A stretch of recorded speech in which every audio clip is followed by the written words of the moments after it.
I think I was muted. No, I was muted. My intro. My intro was muted. I hate everything. Okay, it's fine. It's fine. Okay, let's try this again. Hey guys, how are you? Nice day, isn't it? No technical issues here. Beautiful. Okay, so anyways, oh yeah, first of all, Luca, thank you for the sub and the 60 months. Yeah, PBE has a lot of issues at the moment, which means that I would recommend that you guys create a lot of different accounts. Because you will have to like queue up, it's gonna crash, and then you have to swap an account, and then it's gonna crash, and you have to swap an account, and then you're gonna get in. So yeah, that's pretty much it. But it's okay. I played some games yesterday, so in case we end up with PBE completely dead, I can show you some interesting stuff. And let's try to queue and see how many accounts it will take me to find a game. Oh yeah, no, actually, wait, we can do plan for today for now. I think viewer games might not be a good idea for today, because it's too much reset. No, I would say it's like no viewer games because PBE is not stable and constant crashes. So initially there was an idea to do viewer games today, but I don't think it's a good idea. Simply because it's just like the constant account swapping is gonna be annoying to set up the viewer game. So we can do this if the PBE is a bit more stable. Outside of that, let's see. I mean, we have a long list. No, but what I mean is that it's not account dependent, but you should have like 10 accounts. You try to queue, and if it crashes, you go next account and you try again. Think of it like you have a 20% chance to start a game with each account. So 4 out of 5 games, it's just gonna crash. That's kind of like more or less how you have to think about it. But lucky me, I have a billion PBE accounts, so this is this is not a problem for me. I mean, I think I definitely want to try. I want to try Cambaran cashouts. I want to try Conqueror cashouts, though with Conqueror I actually already tested a bit. So we have Conqueror cashouts. Is that how you write Conqueror? Conqueror. No, it's not how you write it. It's an O. Okay. So Conqueror cashouts, Cambaran cashouts. I really want to see the family top highest. That's also on my to-do list, and obviously Singed Hero if possible. There's a lot to test there. And do we have anything else? I mean, obviously the list of I mean, I definitely am interested in all of the cash out stuff. I think there's some cash out augments as well. There's like gacha augments. And as for anomaly, we want to try some deep root strats. Okay, so today, after we're done with today, I really want to know how deep root works. You know, it's like melee, ranged units, fish bones, twitch. There's a lot there, and yeah, that's pretty much. I think that's the main stuff. Obviously, depending on the augment that I see, I think it's mainly a good idea to have anomaly game plans because you can kind of control them, and especially like I'm definitely also interested in another anomaly in the other augment because there's a lot of testing to be done there. And you got negative shimmer, and my Cambarans got 1500 HP. Negative shimmer? How did you get negative shimmer? What? Negative shimmer? How? So you probably had 0? I assume you had 0, right? And for some reason, after winning, it must have been like either like you must have had 0, and then either it was maybe it was because of a ghost fight. You were like at 0 and you faced a ghost and you lost or something like this. You had Golem with 7 Cambarans. I didn't even do anything interesting.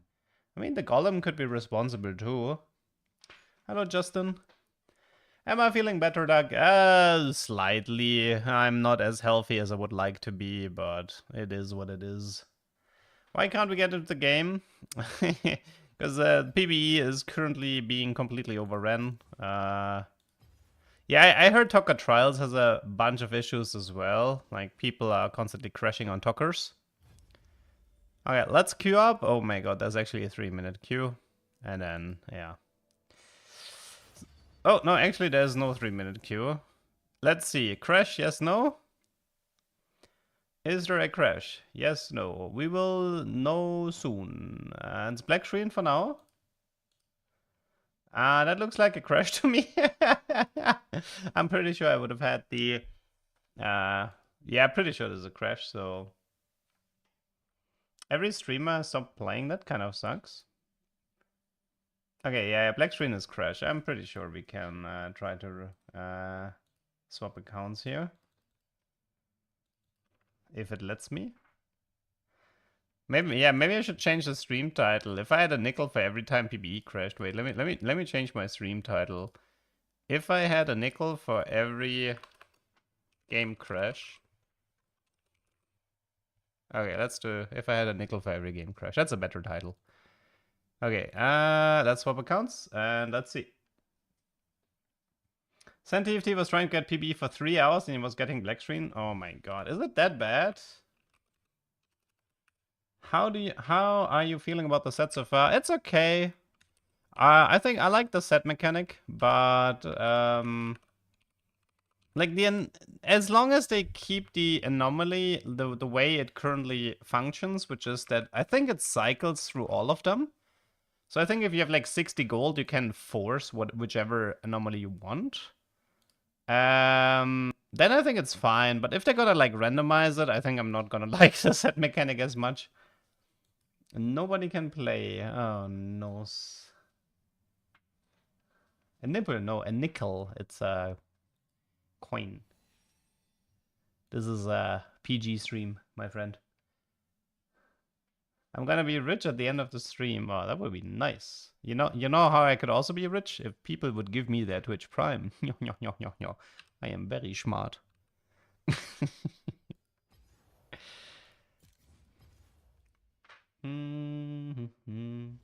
He tried 2 to 3 accounts. What? He only tried 2 to 3 accounts? I would try like 20 accounts. Is more than 2p? I don't know if units are 2p. Like, the thing is, like, if a number is too high, they can just reduce the number, right? Actually, I think Mbessa is kind of OP from what I've seen. She seems kind of busted for 4 cost. She feels more like a tier 5. Baden, thank you so much for the Twitch Prime and the 31 months.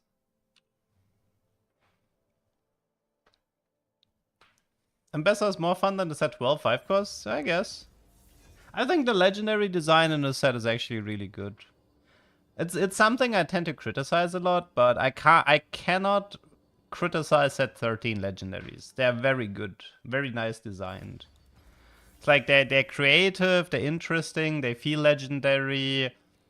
I guess there's one criticism, which is we don't have a utility legendary. Like, all of them are carries, which I think is a bit sad. But that's my only criticism. Like, I just want, like, at least 1 or 2 utility legendaries. But at least the carries seem pretty good. Can't really complain too much. So I have a favorite unit. I'm pretty sure Singed Hero will be my favorite unit. Sup, Camille? The goat is back. Hello. Thank you. Can't believe you managed to continue with set 12 for this long. Okay, black screen number 2. That's 2 nickels, guys. That is 2 nickels so far. Moving PNG, we're close. But you know, it's only 1, right? I mean, well, this is the only one that actually has an animation change. So it goes from like thinking to talking. But so far the rest is just like moving around a little bit. So nothing too fancy. Nothing too fancy. I know the PBE is NA, right? Like, this is like European players play on the NA server as well. That always has been the case. I believe there is a China PBE.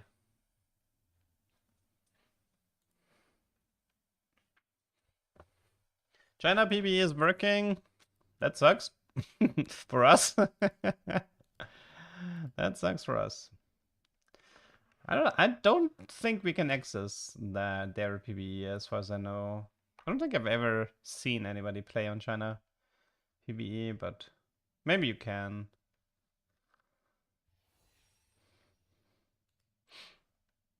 I'm really interested in the Golden Spatula mobile client. I really want to actually stream it. I want to do like BlueStacks and then stream it, because there's a... I don't know if you guys know this, but currently on the Golden Spatula, you have set 9 with legends, and they introduced new legends and new augments, and it's actually kind of amazing. So I really want to like stream the mobile version with BlueStacks or something, but I haven't got... like I managed to play on my phone the Golden Spatula. They have like a Southeast Asia beta at the moment, and I was able to access it with my phone. But for some reason, I wasn't able to access it with BlueStacks, so... Harper, thank you so much for your Sub and the 42 months. Hier ist noch ein Sub offen, ewig nicht gesehen. Ja, hatte ein bisschen Pause, aber wir sind ja wieder da. Golden Spatula is good, but the translator sucks. I don't care. I mean, honestly, I was very impressed how... I was very impressed with the Golden Spatula client. It really felt like having a client. You know, it's like it actually felt like, wow, this client doesn't completely suck. You can play it on iOS or Android, as far as I know. Though I think getting into it with Android is easier. I think with iOS you need to register somewhere. Okay, that's 3 accounts down. Okay, let's try. Let's see, how many accounts do I have? Is this a PBE account? Okay. So there's a problem. If you have like 100 accounts, you start to lose track on which accounts are like EOS, which accounts are NA, which accounts are PBE. Or she. Kerm is playing Fizz mid lane right now. Oh no. Summoner Rift PB is not working. Yeah, I mean, it's probably too many people wanting to play set 13, but we kind of knew, right? We kind of knew that people would crush PBE. That's not exactly... Is that... I mean, I can see with the 1vs0. Okay, was this an EU West account? No, it's not. Okay, good. You know, I wouldn't mind if, like, at least Tokas would be working, but I don't think Tokas is working either. Have you tried sitting on the screen that says reconnect for 7 minutes? It goes away, you queue again.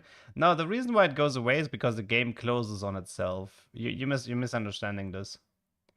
So the 7 minutes is literally the game is like, okay, nobody's in the game, so I'm gonna close the game to save server capacity. And what you've done is like you just queued up after your initial game was closed. I don't believe it makes a difference to stay on the same account there, but I mean, I can try. It looks like all the accounts here are not working.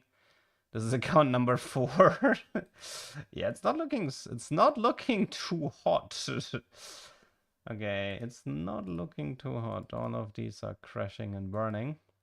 Okay, let's do the following. Let's stay on this account for now. Let's stay on this account. And... oh, wait, does it... that doesn't look very healthy either. Okay, never mind. I'm not staying on this account. Okay, let's go to the main account again. So the good news is I recorded some games yesterday, so I can at least show you those.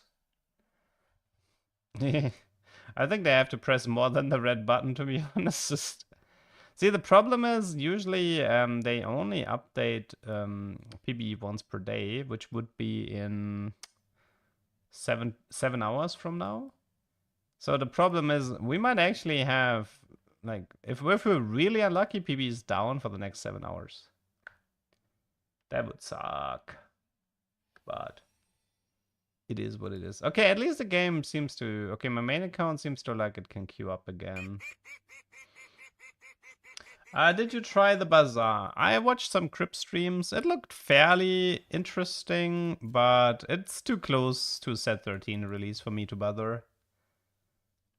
And I'm not very good in learning new games. I tend to be a fairly slow learner regarding new games. So I was kind of like CBA of getting into it. Critbos, thank you for the sub and the 34 months. Okay, let's see. Okay, so main account, back screen, yes, no. It's not it's not looking too good. It's actually kind of messed up that literally every single game is crashing. I don't ever remember an issue like this in the entire history of TFT. I mean, usually I remember stuff like having to wait 20 minutes for a game to start, or I remember being in queue for 6 hours, but like literally every game not starting? I don't remember that issue. Did I record yesterday off-stream games? Yes, I did. Like, this is definitely a new one. Okay, well, it looks like... Okay, I'm gonna wait here on the reconnect button. And I will just show you some gameplay from yesterday. Because I recorded some games from yesterday. So, VLC... Oh, I think I need to... Okay, 1 second. Okay, I need to do this. And I need to... Okay, give me a sec. I need to change a setting here. Because for some godforsaken reason, there's like a codec issue with OBS. And you have to select some specific codec or something on OBS for this to work. I think it's this one. Let's try it.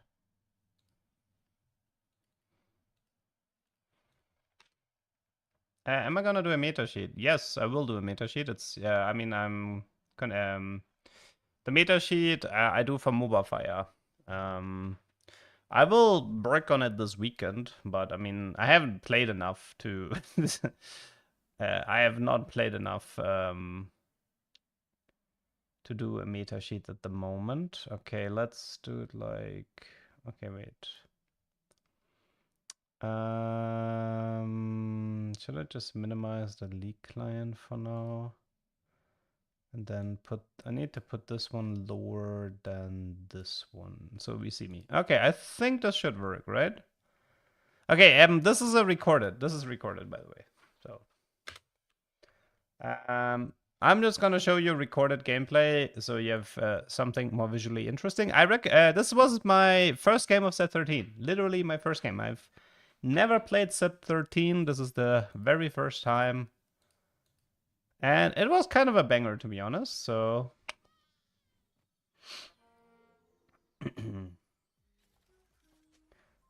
everyone's busy drinking at the last drop. No encounter this game. I think there's a 20% chance for this to happen. Which I'm honestly okay with. I don't mind. Oh yeah, I don't know if you... Like, this step guy is kind of broken, to be honest. I don't know, he felt really good as a frontliner. I think he just has pretty good stats. 45 armor, 45 MR, 650 HP, a heal. Bruiser. I don't know, like, step seems... I was positively impressed by his frontline capabilities. He's definitely a unit. Like, he's a good filler bruiser unit, especially early game. Mod said it was 20%, but I had 3 games without encounter. I mean, you want me to introduce you to probabilities, or... Oh, yeah, that's powder. Poor Disso played 5 games of Scuttle. Oh no. Infinite money. Something I also noticed is like some of these splash arts that are really ugly, you know, like the Set, the Zyra, the Rel, they don't look as bad in-game. Like the Zyra, for example, I think Zyra in-game looks decent. Like right now, the Zyra on my bench, right? That Zyra looks fine. It's honestly the splash art that's like so ugly. Oh yeah, and here's a complaint I have.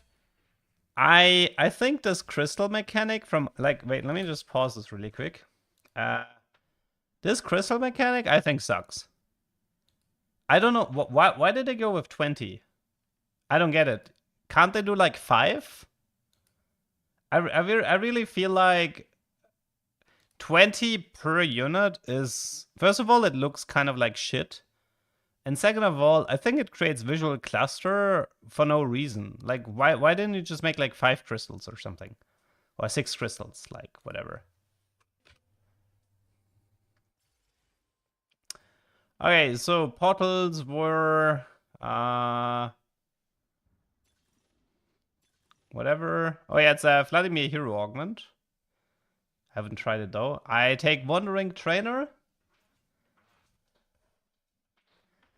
Still waiting Mortog to hire me. That's never gonna happen, by the way.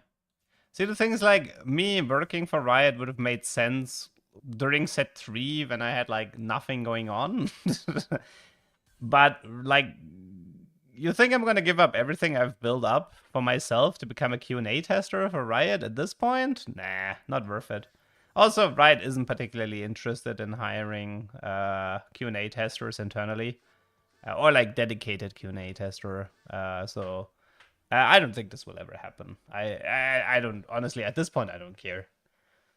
It's like, I feel like we've just reached the point where I just make money by finding bugs and making videos about it.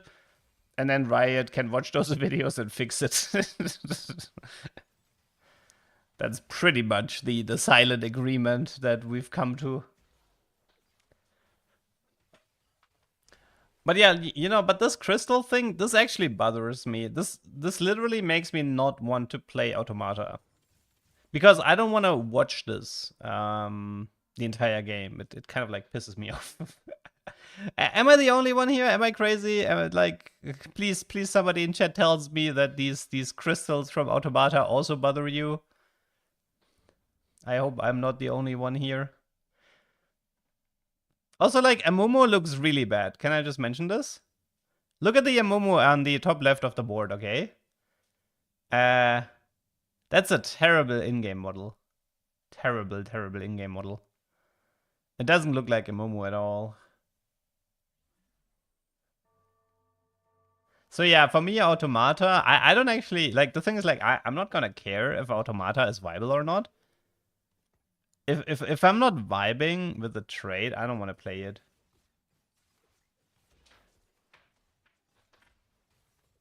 Like, Automata is definitely a trade I'll be skipping most of the time. Regardless of how good it is. I'm not vibing with this trade.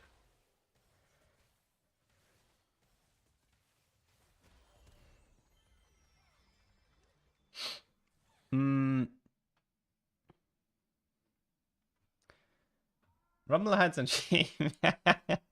The Rumble model looks a bit clunky, but at least Rumble is a pretty fun unit. And it's only one unit, though.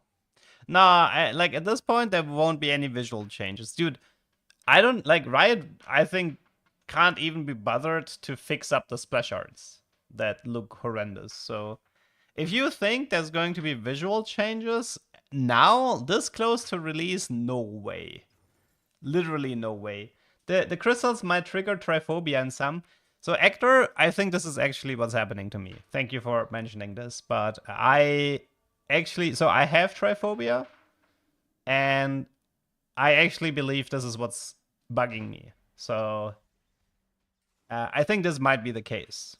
I do think the crystal is causing Triphobia, which is bothering me.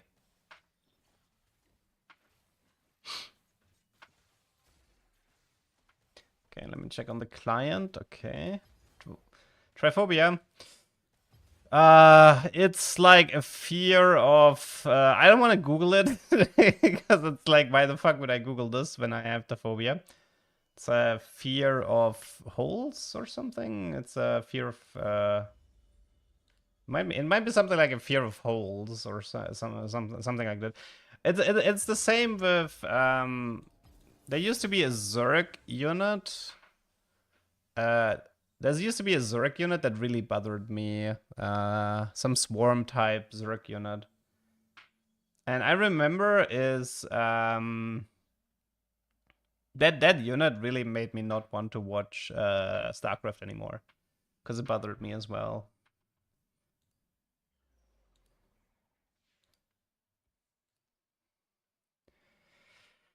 Okay.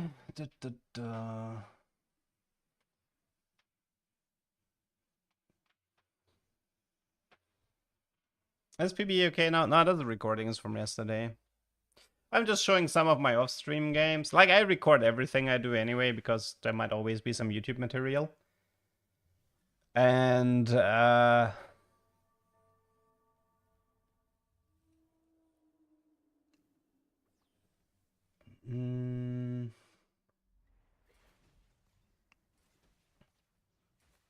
So this was like, what we're currently watching is the first game I played of set 13 yesterday. It's a really good game, so it's a good game to show off.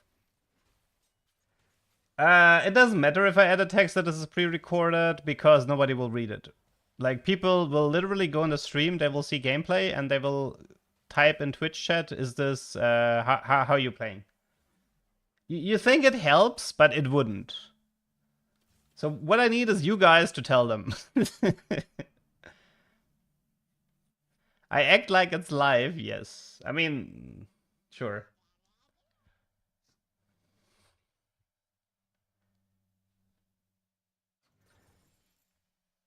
You want to play family reroll? I had a family game yesterday. I can show it off after this. Just troll them. No. What? I'm not a troll, guys. Why would I troll? By the way, I got used to this item system right away. This item system on the this item system on the left is that, like, I got used to it right away. And it's been a change that was required a long time ago. Like, it's a very good change. No, I like the team builder. I like having a snapshot system. That one, like, a snapshot system is pretty important, to be honest. You keep forgetting I have items. Play it a few games. It will come very natural. It will come extremely natural to you. Like I said, it's like you get used to it extremely fast. And yeah, the mobile players have it even easier because they're already used to it. How does Swain perform furthermore form swapper comps? I don't understand the question. Scouting enemy items? Well, I don't have that problems because I don't scout. Yeah. Wait, guys, you don't. There's no visual problems with scouting enemy items if you don't scout. For the same reason, you're not contested if you don't know what the opponents are playing. We are very smart players. Yeah. Oh, okay, that's actually a fair point. Play a few games. How are we supposed to do that? Yeah, you actually you can't get used to the new item system because the games in PBE aren't starting. You know what? That's actually that's a fair point. I agree. That is a fair point.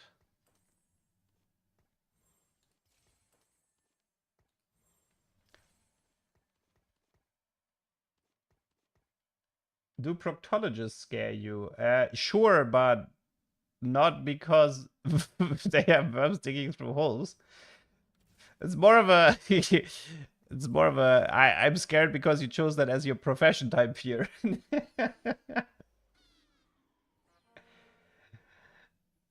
um Oh yeah, the classic scrap visual bug. That's a good one.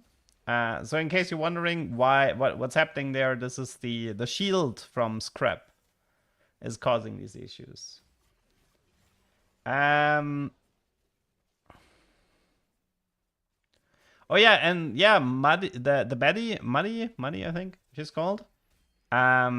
She's actually Akshan. Like, she's Akshan. She's literally a tier 1 Akshan from set 9. So that's interesting. Like, and I don't think she was that strong, to be honest, when I played her. But maybe I need to play as like a 3-star or something.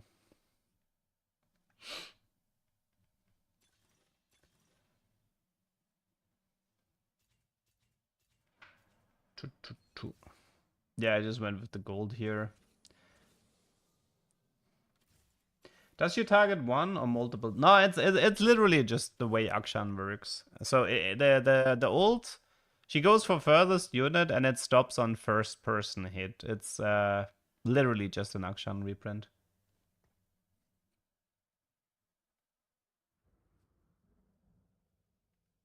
You want to see Powder Hero and kill the own team? Me too. Me too.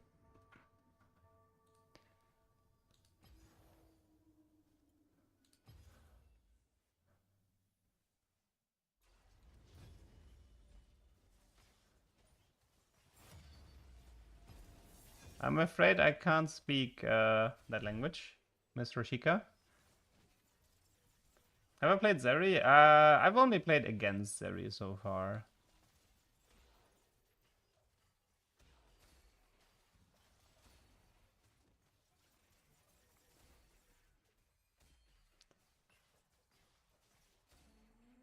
How am I able to play? How am I able to play? How am I able to play? It's a mystery.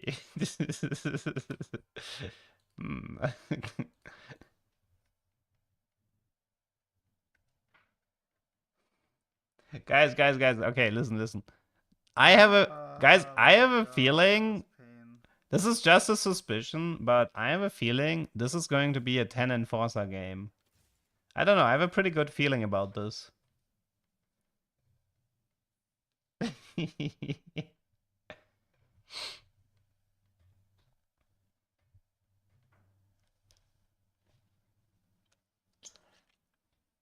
Okay, wait. Guys.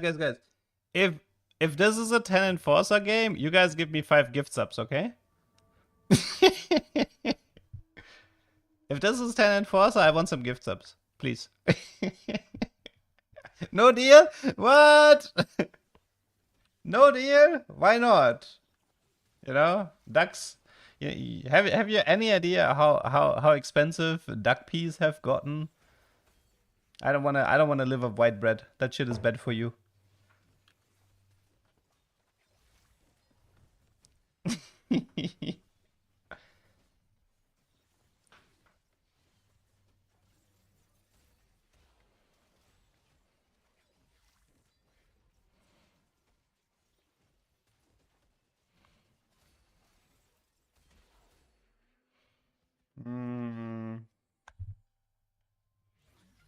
I'm Echo in real life. Oh. Nice. Yeah, no spatula here, so I think Enforcer Emblem was spatula chain worst. But you know, spatulas have gotten pretty hard, right? Like, it's pretty hard to get a spatula nowadays. There's no more charms. You can't really break apart anything. Savage Bin doesn't work on emblems, so yeah, I don't know, man. Like spatulas, it feels like it's loot subscription encounter and carousels, right? Maybe like gold orbs, but like gold orbs are crazy rare. Thoughts on the set mechanic? I like it so far. If they keep it like this. The main thing I like about the set mechanic is that it is currently my understanding that there's no repeating patterns.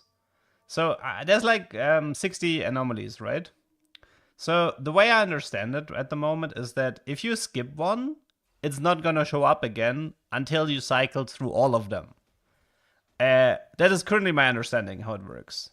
And I really like that because that means if I'm willing to spend 60 gold, I can find exactly the thing I'm looking for.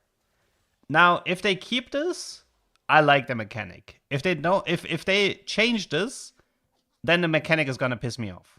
So that's my current take.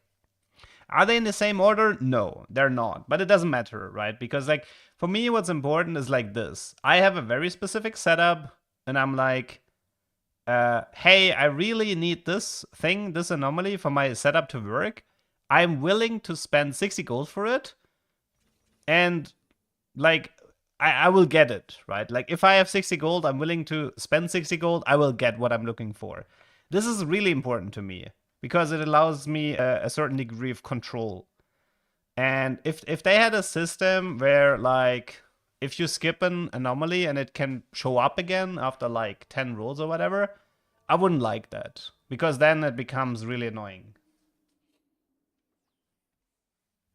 So yeah, that's my take. Hmm.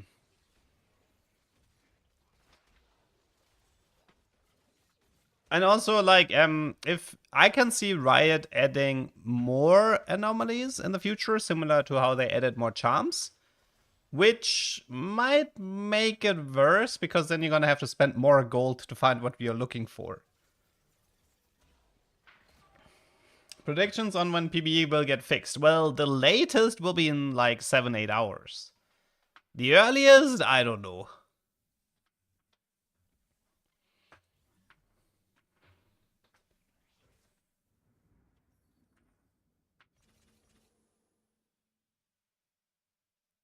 What is the percentage of them adding Warwick? Well, the thing is like I think it's 100%. But I have actually no clue how. Like the thing is like Malzahar getting replaced by Victor, that's pretty obvious, I feel. Because why wouldn't you, right? Like it makes perfect sense. Why wouldn't you replace Malzahar with Victor? But Warwick is a bit more difficult because I don't know which unit would get replaced for Warwick, and they're not gonna add another one. So someone has to go for Warwick to join, and I have no idea who. I don't know if it's vendor. If they do double Vi, then I don't think so. I think it might be someone else.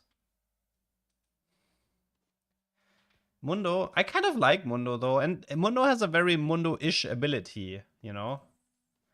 Like something you have to consider is that, oh yeah, here I tried to reforge and it doesn't work. Thank you, Riot. I want to reforge this chain vest.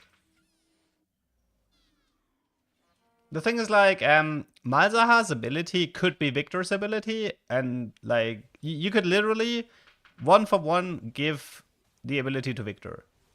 And the trades as well. With Mundo, it's different, right? Like, yeah, Warwick being an experiment would make sense, I agree.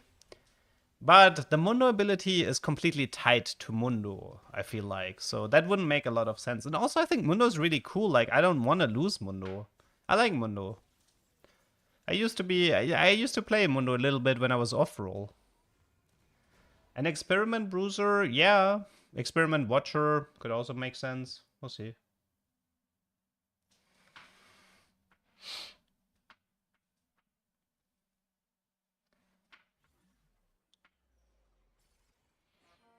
Okay, 1 sec. I'm gonna be right back. I'll let the game keep running. I'll be returning in a minute.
Okay, I'm back.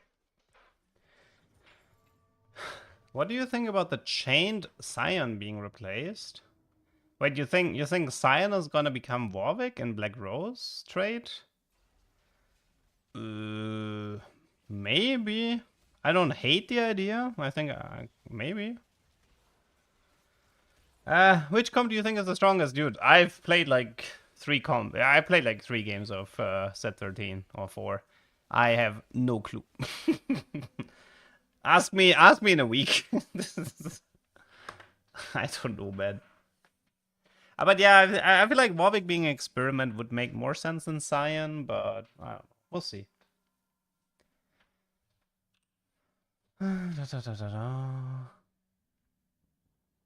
You hope they nerfed the crashes today? you mean they fixed them, but yeah. I don't think PBE works for anyone at the moment. Outside of like the China PBE because it's separate.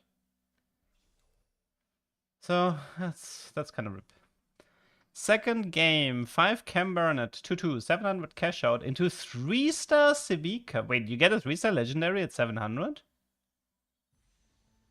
Really? That's kind of crazy, no? Or did you get like duplicators or something? That is insane. Law-wise, Scion is an experiment of the Black Rose. Oh, then Warwick is not gonna replace Scion. I actually didn't know that. I mean, I do know a decent amount of League lore, but not all the details. You got a 3-star Silco, but I also got a 2-star Civica. I see. Okay, that makes more sense. 3-star Silco is pretty good too, though. What about Nunu being replaced? Dude, I like Nunu. Also, the Nunu ability would have to get changed, because Nunu is like a toxic cloud type ability that doesn't really make sense for Warwick. It's just something to keep in mind.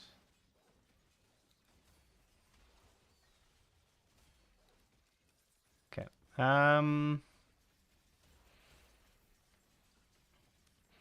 Okay, so here I wanna okay, listen. I wanna show you guys something, okay? Check my gold, right? I have like 53 gold.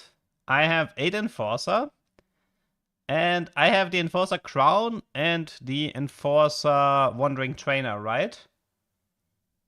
This is actually a pretty cool spot to be in because I'm looking for one very specific anomaly, which is called Calling Cards. Calling Cards gives you an emblem based on the traits in the anomaly, which means I literally create a situation here where I have a 50-50 to get the emblem, which automatically wins me the game. So watch this here, okay? So I have 65 gold, so I can guarantee the calling card. Like, I can literally reroll every single anomaly in the game. And as long as I don't skip it, as long as I pay attention that, you know, it says calling cards and I don't press reroll, I'm fine.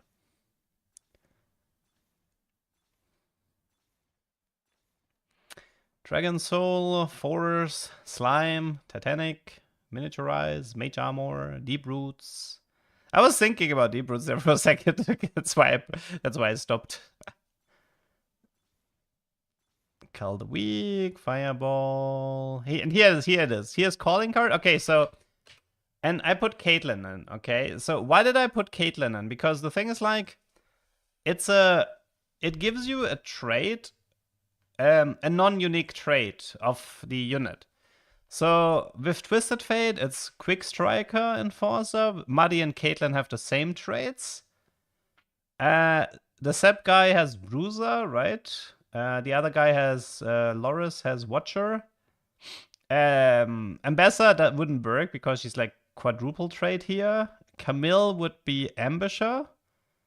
And the dummy wouldn't work, right? So this is the best I have, right? Like, I just figured, you know, whatever, let's just do Caitlyn. And that's the emblem. And that means I win the game. Right here, I win the game. Because, you know, Wandering Trainer Enforcer, got the crown, got the anomaly, bam. And I have the early Caitlyn as well, which makes things easier, but it's not really a problem. Is there a way to guarantee specific traits? As far as I As far as I know, no, there's not. I do not believe there is a way to guarantee something. Because I don't think there's a single unit with a unique trait that only has one other trait. That would be the requirement. It would need to be like one unique trait and then one other trait. But the problem is the people with the unique trait, they have a triple trait. Like Junker King Rumble, he has Scrap Sentinel. Civica has High Roller Chem Baron Pit Fighter. And everybody else has 2 viable traits. Well, I think Jace is the one, right? I believe Jace is the only one because a Form Swapper shouldn't have an emblem. Which means you can guarantee Academy with Jace. And I believe he is the only one. So yes, you can guarantee Academy with Jace, and that's it. Oh, right, Emissary 2? Oh, right, wait, let me check. Emissary would be, let's see, Trist would be Artillerist, so I guess you could guarantee that. Nami would be Sorcerer guarantee. Garen would be Watcher guarantee, and Ambessa has triple trade, so that would be 50-50. Okay, so that means Artillerist, Academy, Sorcerer, Watcher. But these aren't particularly interesting traits to go for. Maybe Academy. I think Academy is probably good, but... so this is the Rumble Armory, in case you're wondering. So the 2 on the left cost 5 gold, the 1 on the right costs 0 gold. This is like Rumble upgrades. For 5 gold, he gets like some upgrades to the way he works as a champion. Having a Jace is hard at 4-6, correct. That is an additional problem. There's absolutely no way to guarantee it. Wait, I think it's still paused. Okay. Could you guide me on how to access the PBE? Currently, everyone has the same issue. PBE games are currently not starting. Everybody is stuck. This is a VOD, in case you're wondering. I'm just giving you some content while we're waiting for PBE to start.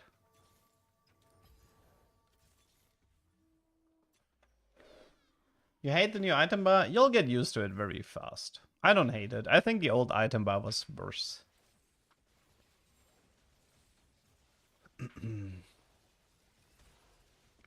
Which unit are we missing? We're missing Bai. But no worries. I have a feeling she's gonna appear next round. I don't know why, but for some reason, I have a pretty good feeling next round I will have a Bai in my shop.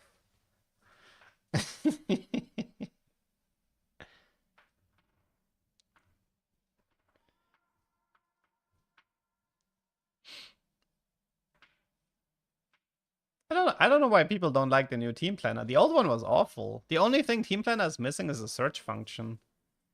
Oh look, there's a Vi in my shop. Who could have seen that one coming? And here I also I go for a pretty good joke here, by the way. I make Jinx an enforcer. See, guys, Arcane spoilers. guys, it's Arcane Part 3 spoilers. Jinx becomes an enforcer. Classic. So yeah, this is 10 Enforcer. So in case you're wondering what this trait does, it gives a 100 HP shield. I think it gives like 160% damage amp. And you take the items from your opponents and you put them on your own units. Which is honestly kind of broken. So it's almost like, it's like a board-wide Hextech bomb from set 1, except you get the items. You know? Yeah, their stopwatches aren't working. It's pretty much you win the game. Like it's the thing is like it's not only the stealing the items part, but it's also I think the craziest part is like the 160 damage amp. Every single unit has a 160% more damage, which is just completely crazy. Also, I think we can all agree, right? I think everybody in chat can agree Civica is the coolest unit in this set, right? It is, like, she is so... It took, like, no time at all for Civica to become my favorite unit. Like the gacha, like she has a really fun ability. Like I think Civica is great. She has a extremely fun ability. You like Twitch more? Fair.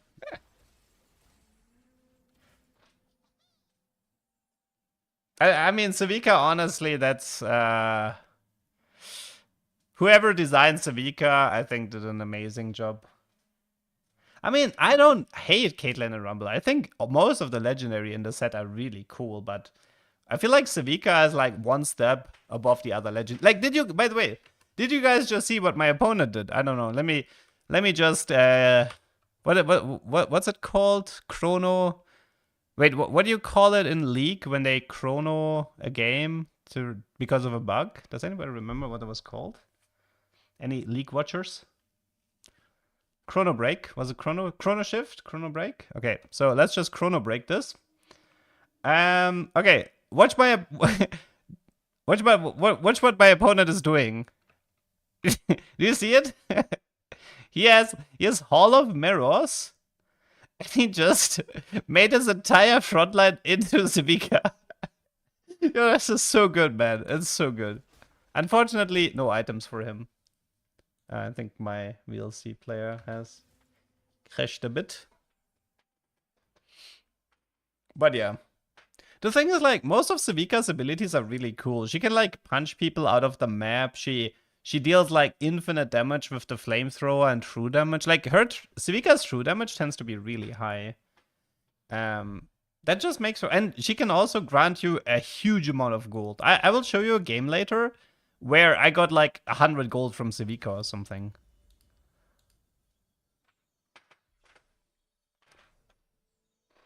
Yeah, there is no emissary emblem. So yes, sorcerer, watcher, and artillerist are potential alternatives to Academy. Is it unhealthy for the game to give a unit so much true damage? Well, it's single target true damage. And you can't guarantee it, right? You have no guarantee of getting it. And it's supposed to act as like a anti-Exodia type mechanic. Maybe a small nerf for Civica, but I mean, these types of units should stay strong because they're really fun.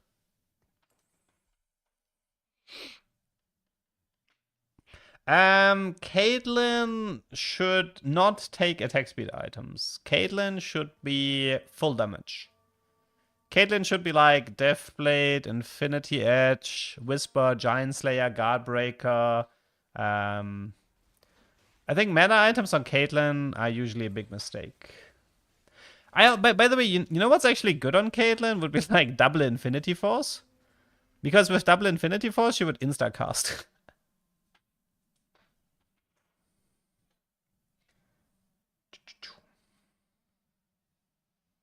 Is Caitlyn good with Silvermare Dawn?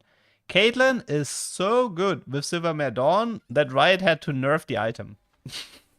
And I'm not joking. Caitlyn is single-handedly responsible for Silvermare Dawn getting nerfed. Because she was so broken with it. Just nerf Caitlyn? That's not how Riot works. You know that. That is... Oh yeah, that's a thumbnail there. I'm going for the thumbnail here. Going for the thumbnail. Enforcer Jinx. I should probably disable the HUD though while I'm fishing for thumbnails. What's the verse 5 cost? Is there... that's like it's a bit early for that. I think I have not seen a lot of LeBlanc so far. And most of the Malzahar I've seen has been on the weaker side. But I would say that the legendary I've seen the least was LeBlanc. I think Morta's fine. I like Morta. A reroll comes verse? I don't know, dude. Like, you know how TFT works, right? Ryder's gonna be like, hey, this is a reroll patch and reroll is gonna be broken. And then Ryder's gonna be like, hey guys, reroll is broken, we're gonna kill it, and now T4 is broken. Right? Like, and you just cycle through it. There's gonna be patches where reroll will be strong, and there's gonna be patches where T4 and T5 is gonna be strong. So it doesn't really matter, right? Like, if something ends up being oppressive, then eventually Riot will just shift the meta. I had a 2-star LeBlanc with 8 Sorcerer and she did nothing. Wow.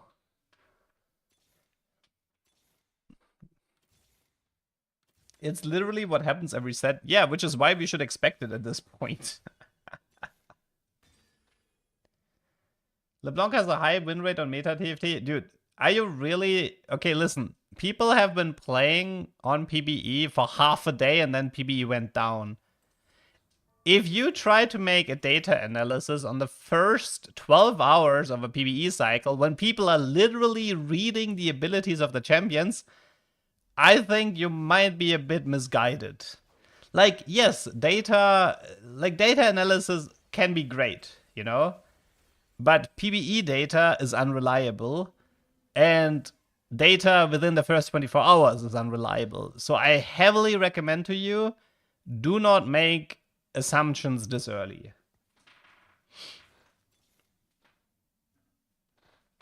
Your duck model thing fits you so perfectly, it's amazing. Well, thank you. I like hearing that.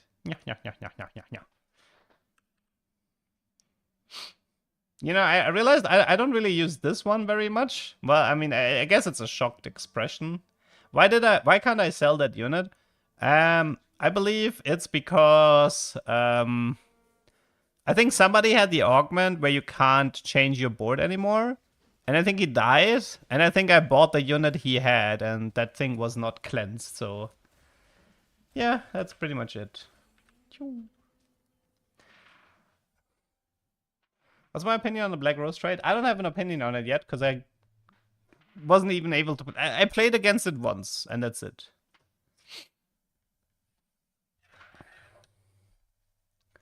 Why does PBE keep crashing? Because people are burned out from set 12 and like millions of people are trying to cram into a little small PBE server. And the PBE server was like, I can't take this anymore.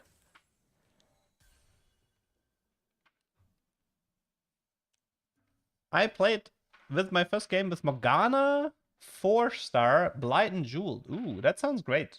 Yeah, I can see that one working. What were your other 2 items?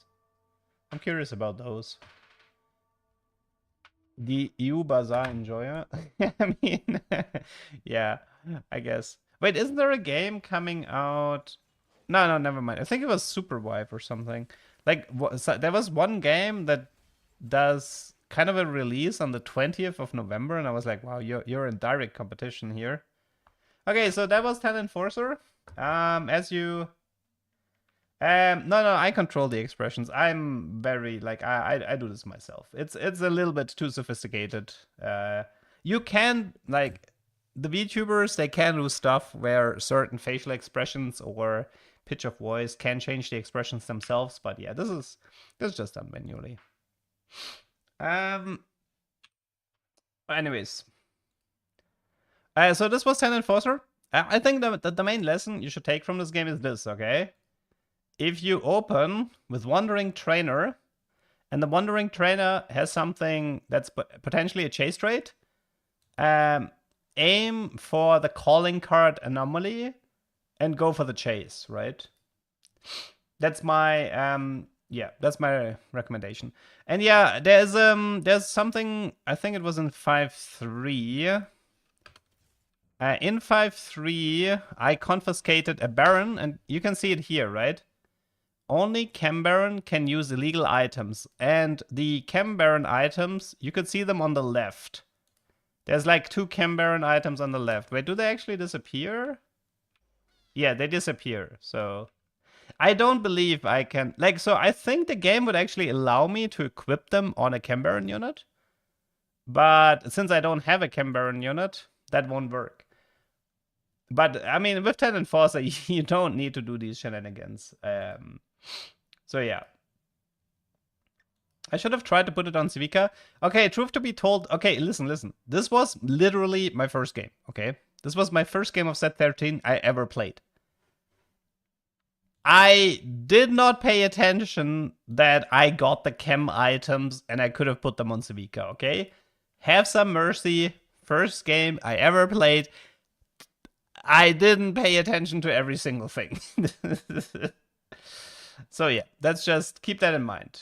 I think it could have auto-equipped it on Civica, but I think the way it worked is like it needed to RNG onto Civica. So the chem items probably tried to go onto onto non-chem barons, and then it just bounced. So yeah. Okay, so this was game number 1. Fortunately, PBE is still broken, but it's okay. I have a few more games to show. Which is good.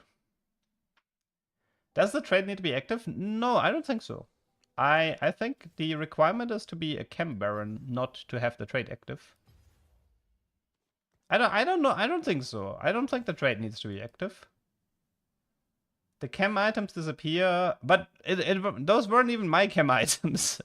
Okay, listen. I'll make it on the to-do list. Okay, wait. I'll make it on the to-do list. Let me write this down. Okay, because right now we don't actually know what the answer to this question is. So I will make a note.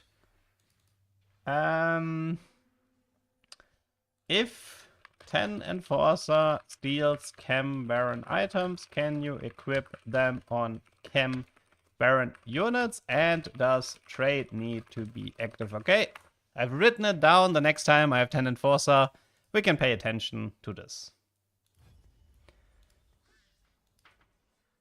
Okay, so this is a family reroll game.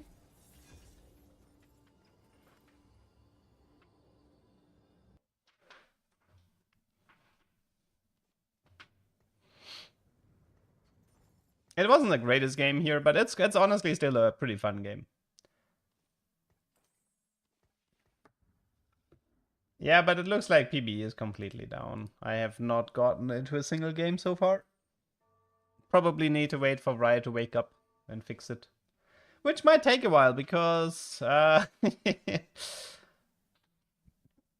these types of fixes tend to happen in the middle of the day for NA, which tends to be in the evening for us. Doug, first time joining. Thank you for the amazing videos you put out. Greetings from Switzerland. Good see. Vielen Dank. Do you give vendor tank or bruiser items? I think it's just tank items. I think it's just like kind of a Cassandra. I mean, yeah, you can try the like BT Titan stereotype build, I suppose, but I don't think it's good. Aaron, thanks for the prime. Thank you. You went 4th with family reroll yesterday. I got the anomaly that turns my powder into 4-star. Maybe I also got the same anomaly this game. Maybe. Where am I from? I'm from southern Germany. Yes, you correctly heard a German accent. Smallbird, thanks for the prime and the 2 months. Wait, I should probably swap to this one when I'm thanking people for the primes. Hey!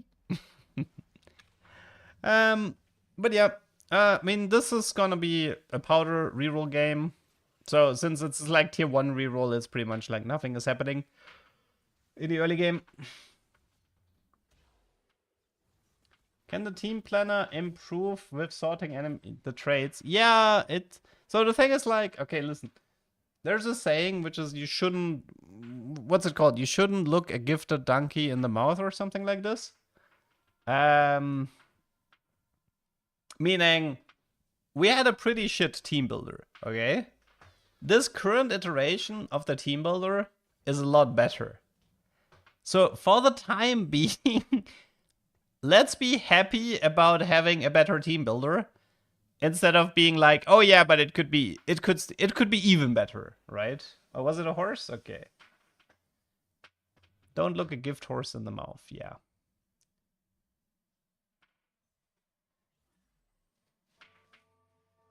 How's the new set looking for now? I mean, there's no headliner mechanic, so I'm happy.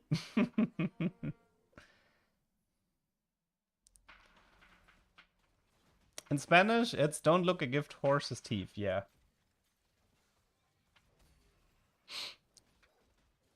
I mean, sometimes being a game dev is really frustrating because it's like, you do a patch and you bug fix 10 things, and nobody will ever thank you for it, right? Like nobody will be, oh, thank you for fixing these 10 bugs. People are like, yeah, but you didn't fix that bug.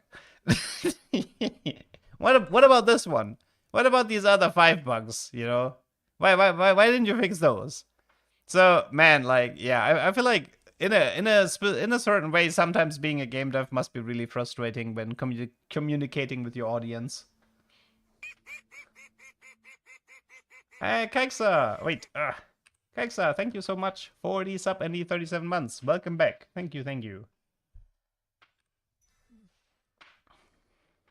Do I play the Bazaar? No, I have not played the Bazaar yet. So if somebody has my name, then it's not me.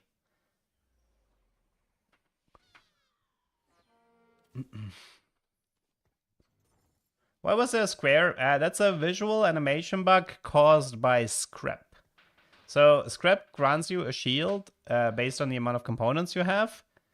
And that shield animation is bugged, and it like defaults back to these squares. But that should be a very easy fix, so I don't expect this to stay in the game for very long. Same bug we had last time we had Scrap on PBE. Yeah, I have a feeling. For some reason, like when I saw this bug, I was like, huh, this reminds me of something, but I couldn't, like, I didn't know what it was. But yeah, it might have been Scrap from Set 6 that had the exact same bug. How many people do you think reported the Scrap bug to Riot? I was actually, I saw that bug and I was like, should I make a joke and report it? Because like the thing is, like, a bug like this is gonna get reported like 1,000 times, right? So and it's super obvious, but I was like, should have just reported to Mort as a joke, because it's like, you know, who needs it? Yeah, this is the next set. How many games did you get to play? I played like 4 or 5 games. Then I went to bed, and then I woke up, then I worked on some videos, and on a Tector guide. And then I started the stream, and unfortunately PBE is completely broken. Maybe I should have played more, but I was kind of tired yesterday, so... We had a saying at my old studio that silence after a patch is the best feeling because no one praises bug fixes, they just report when there are bugs. Yeah, that's, I can see that, I can see where you're coming from. Silence being good praise, yeah. Like, the thing is, like, you also have to keep in mind, right, the whole thing about the vocal minority, right? If you go to Reddit tends to be really negative. Because the people who are on Reddit, they tend to be, like, terminally online, and they're not playing, which means they're probably dissatisfied with something. But if you have, like, a normal person, a normal person who's having fun is most likely playing your game and not on Reddit complaining. Which is why you always have to, like, keep in mind, okay, this is, like, these people who are, like, shit-talking everything, this is, like, the vocal minority, because, like, the people actually enjoying, they're not gonna go on Reddit. They're not gonna be like, hey, I really like this game, or whatever. People tend to, like, in the internet, they tend to be all about negative feedback, but not really about, like, positive feedback. What is he saying about Reddit? Hey, Overtune, are you still a Reddit mod? Or did you give up?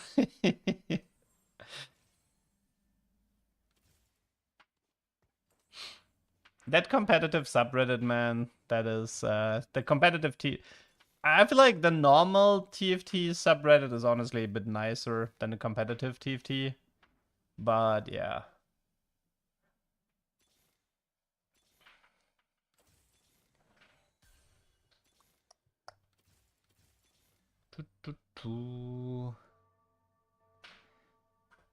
Normally the best part about being, I assume this is Australia, is we get the PBE and new patches first. Really sad we couldn't even play it this time. Yeah. Have you can try to get onto the Chinese PBE server. Apparently that one is working. Is Zig scrap too? I think so. No. Yeah, I think so. I think it was like triple trade, right? Like scrap, dominator, and something else. What's up with the powder? She's fun.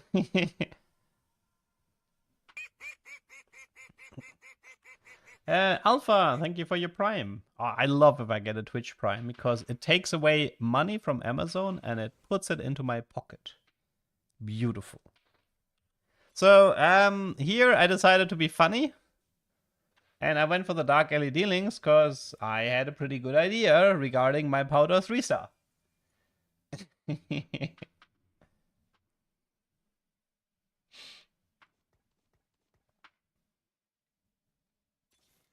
Is it dumb luck if you get into the game or not? Last night it was, but now it's not because now nothing is working. At the moment, I don't think anybody can play the game at the moment. The item bench is neat. Yeah, the item bench is great.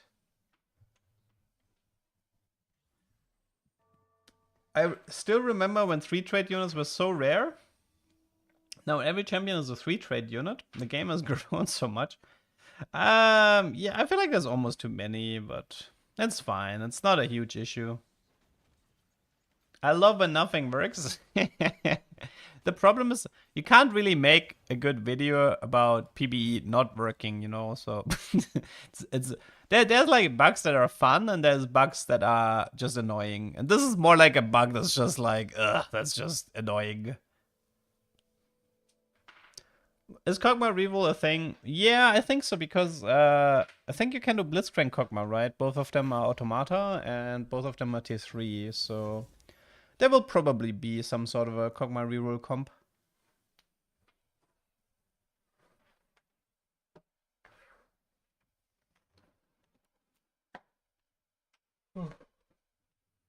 You know what's actually cool about the item bench? You can hover one item over the other and it will combine. Which means you don't need to buy like a unit in the shop anymore. you can just click on an item, hover it over another one on your item bench, and then bam, you get the completed item. I like this change. Because sometimes I have 0 gold and I want to build an item.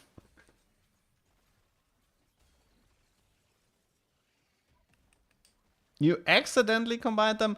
You need to hover really long, by the way. You need to hover like 5 seconds. That seems kind of difficult to do accidentally.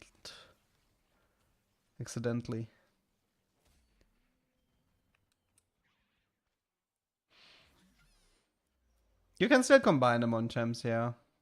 It's just an additional feature. It's slower. Yeah, it is slower to combine it on the item bench, but I mean,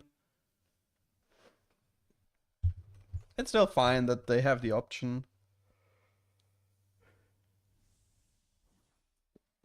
Which units are the most powerful? I mean, most of the legendaries are really strong. Caitlyn, Jinx, Civica, like they're all pretty strong. I missed to move my items for no reason. Okay, listen. You know what Riot needs to do now that the item bench is gone? And I still don't understand why they don't have this. We need Hearthstone maps. I swear to God, I will say this, okay? 50% of the reason why Hearthstone was successful is because the maps at release let you click on shit. You know, like the Stormwind map, you broke windows and you clicked on a field and you farmed vegetables and stuff like this, or you clicked on stuff and you got a reaction from it. I swear to God, that's like half the reason Hearthstone was successful. Did you know that working out with set makes you bigger? I love this encounter. The problem is that all the HDHD clicker, like what we used to do, I feel like I'm part of this group. What we used to do is we just move the items around if we had nothing to do.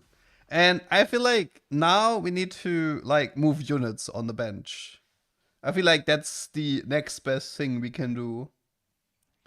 Some maps have that, yeah, but it's not the same way in my opinion. Like I know that they tried adding it But I wasn't very satisfied compared. Like Hearthstone did it much better. It was just really satisfying to break the windows in the Stormwind Cathedral and stuff like this.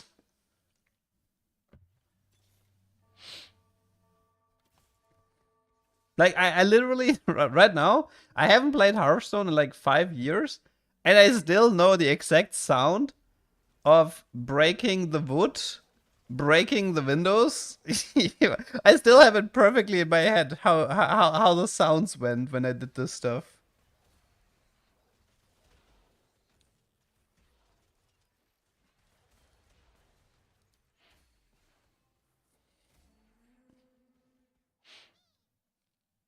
Loading the rock and tossing the catapult, yeah, that was good stuff. I feel like these types of click, these types of click mechanics, they're honestly important to keep you busy. I mean, I tend to click around a lot with my little legend, you know, that kind of like works as well. I mean, for me, Loris is not really Vendor. For me, Loris is like Taric. It's like Taric in disguise. When the opponents are taking ages to play, it's the best. Yeah. Yeah.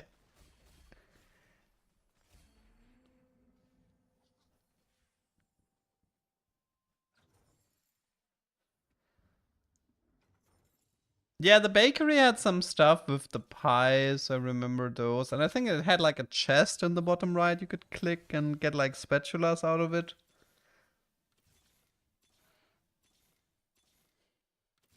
1 versus 0 and 2 versus 0 has been disabled since set 9.5, and there's and they won't return pretty much. So at this point, Riot might as well just remove it. How does the family heist work? I don't know. I wanted to get it this game, but I didn't, unfortunately. It doesn't matter to pin it because people wouldn't read it anyway. I gave up. I could put it on my screen. I could put it in the chat. I could pin it. People wouldn't read it. It's whatever.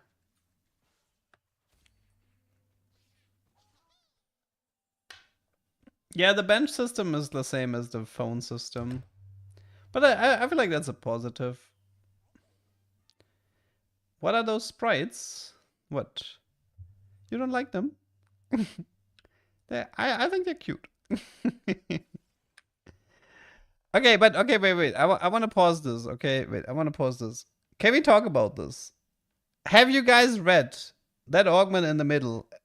Can somebody explain to me why this is a gold augment? Okay, let's read this augment.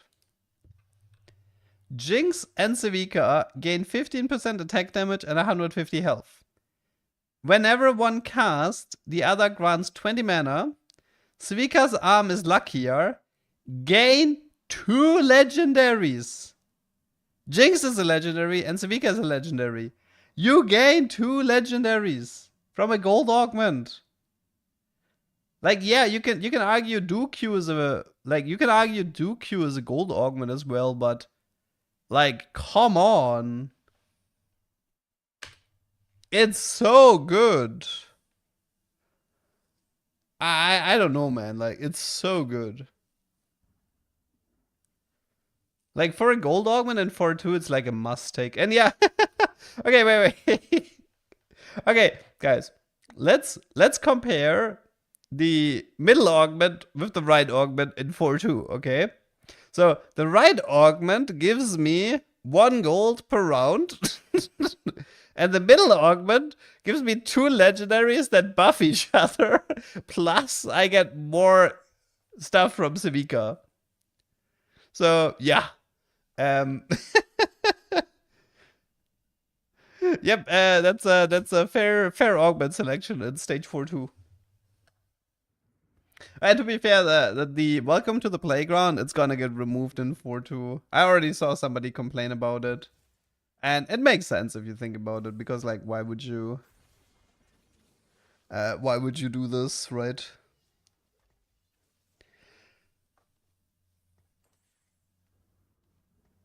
Unfortunately, I had to roll really deep for... Honestly, I feel like I should have done the trench coat on Civica here. By the way, like, think of it like this, right? This is actually a really cool setup here. Because what you could have done is this. You trickster glass, the Civica, and then you give her family emblem for mana reduction, and then you give her trench coat for even more, right? And then you just farm money. Now, I kind of wanted to do this, but I didn't, and you will know very soon why I didn't do this. So currently my game plan is was to do 5 family. So I want to do the same as in the previous game. I want to go for the anomaly calling card, and then take the 50-50 for family. Because, like, if I put calling card onto, like, Vendor or Violet or whatever, I have a 50-50 for family, and then I can check what the highest is. Gurum, thanks for the raid. We're not in-game, people. We are not in-game. This is just VODs, by the way. I'm afraid I am currently not in-game. We're just checking out games from yesterday. In case you guys are wondering. But thanks for the raid, Gurum. We just went over a 10 Enforcer game. And here we're going over a family reroll at the moment. When is it going to be fixed? Now, the latest should be like 6 to 7 hours. Because there's gonna be a PBE update around... Like, there should be a PBE update in 7 hours. But, like, the problem is right now, you have to remember... It's like 4 in the morning for Riot. So all the devs are pretty much asleep. And they're not gonna bother fixing PBE yet. So we're gonna have to wait until they go to work. And then they're gonna be like, oh shit, the server's on fire. If we're lucky, they're gonna fix it before PBE goes down. And if we're unlucky, then they're gonna fix it after PBE goes down in the evening. So, yeah. That's pretty much the way it is. But yeah. Being a European PBE player feels bad. Nah, it's fine. I mean, you can stream the entire day and just quit in the evening. And most of the time, the PBE patch cycles aren't that long. You could honestly probably just do something else for like half an hour, and then continue to play. I have not beaten the system. This is a VOD. This is... I can pause this. This is a VOD. I'm just showing some offline games from yesterday. I had some pretty fun games that are worth showing off.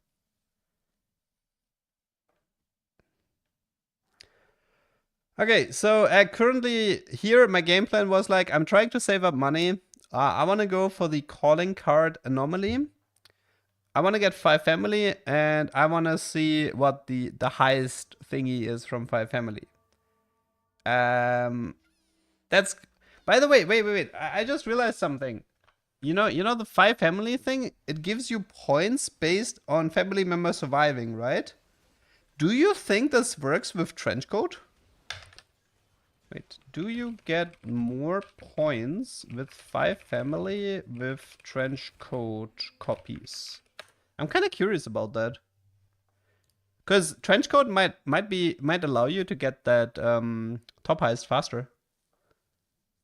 It shouldn't. Well, the problem is, like, it says surviving members, right? Like, that's what it says. It's like, for each surviving family member, you gain the points. Technically, the trench coat should work there.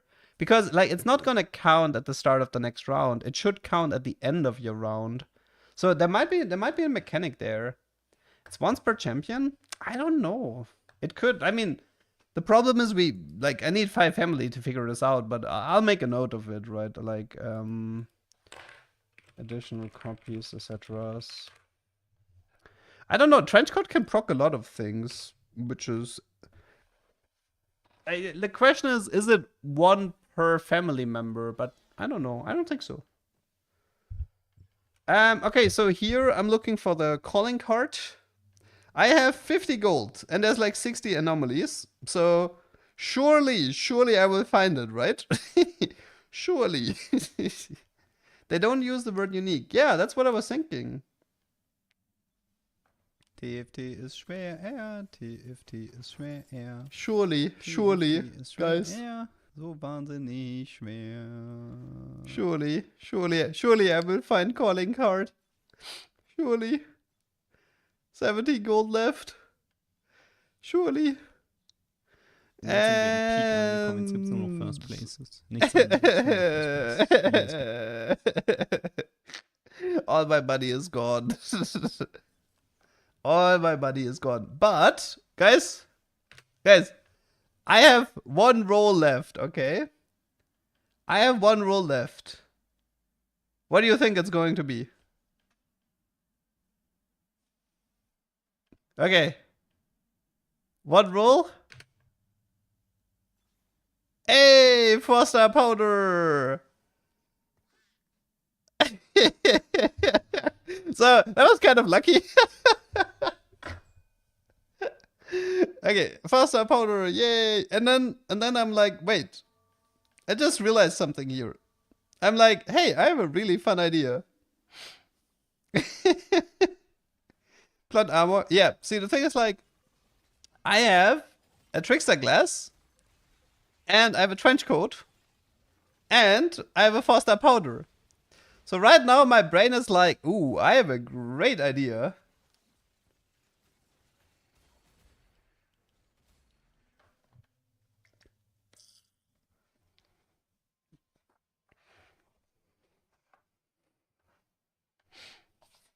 No, I mean, I didn't have 60 gold, right? I had like 50 gold when I rolled, and there's like 60 anomalies, so I just like barely missed it.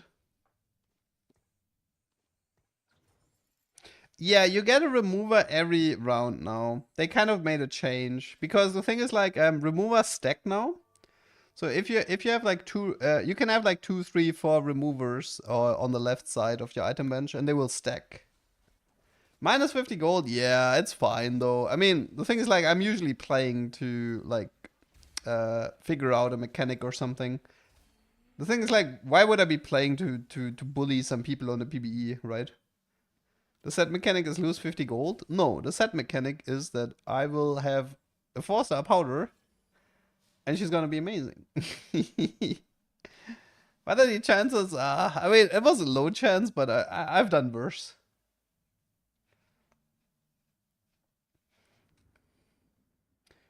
Hello, Doug and chat. I'm reading that the connection issues aren't limited to me. Do we know if there's a fix on the way soon? I would not expect a fix for the next hours. I'm pretty sure we are gonna be stuck here for a while. Because the thing's like Riot is asleep at the moment.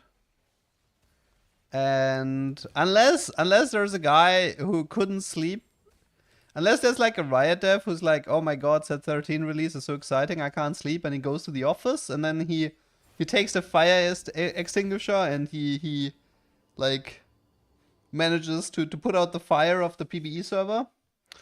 Yeah, unless that happens, I think we're gonna have to wait a few hours.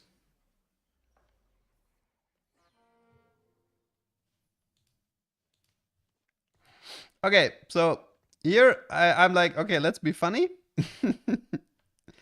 Let's put 2 4-star powders in the front line with trench coat.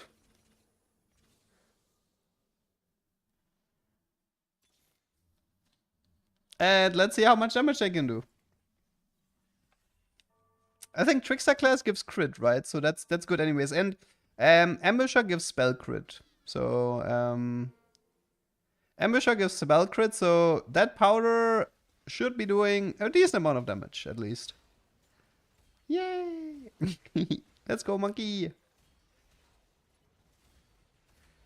Jinx ult, pretty good as well. Yeah, that, by the way, this is a tier 1 unit.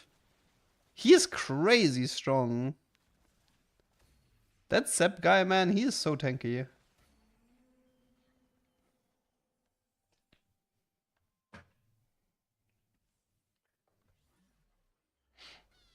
I was very impressed by his performance, by the Sepp 3-star.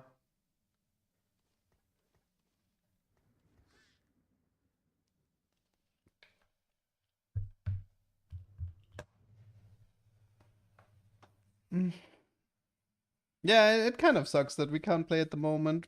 Especially after we already lost like so much time, right? Like we only had like 1 week PBE cycle and no playtest, man. We've barely gotten any games in this set.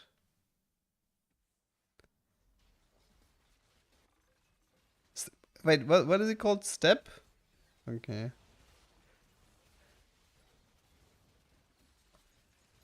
Server's fixed? That's a lie.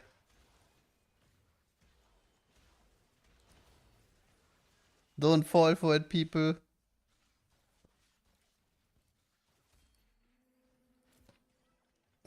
They're trolling.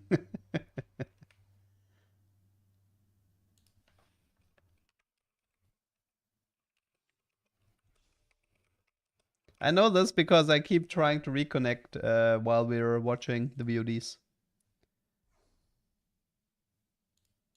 So I would know if games would be starting.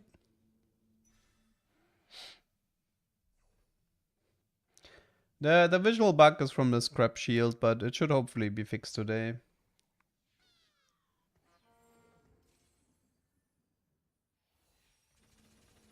Yeah, so right now I'm just pushing and I'm looking for like ambushers, so this powder deals a bit more damage.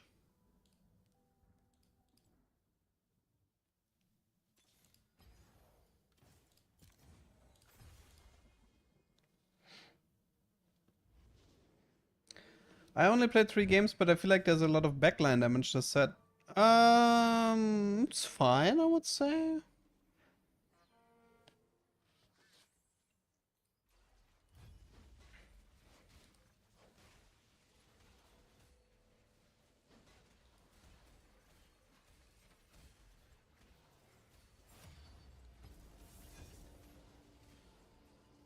Yeah, this Vi, man. Look at this Vi, man. She is crushing me. BT, Hand of Justice, Radiant, Titans, Vi, and she just like completely dumpstered my entire team. 15k damage. 15k damage from this Vi. And the Caitlyn 2-star only dealt 4.2k damage in comparison, so... Yeah, that Vi looked crazy good, man.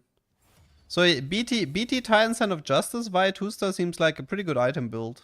I mean, that's usually the item build for these types of units anyway, right? That's like Fiora item build, I think. BT Titans, BT Sterox, Hand of Justice.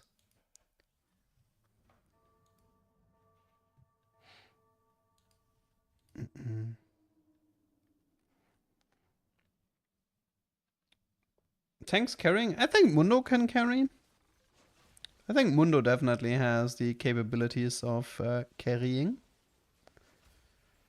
Okay, by the way, can we just look at my board right now? Wait, I'm gonna pause this for a sec. This is 1 Civica 1-star, guys. You see this?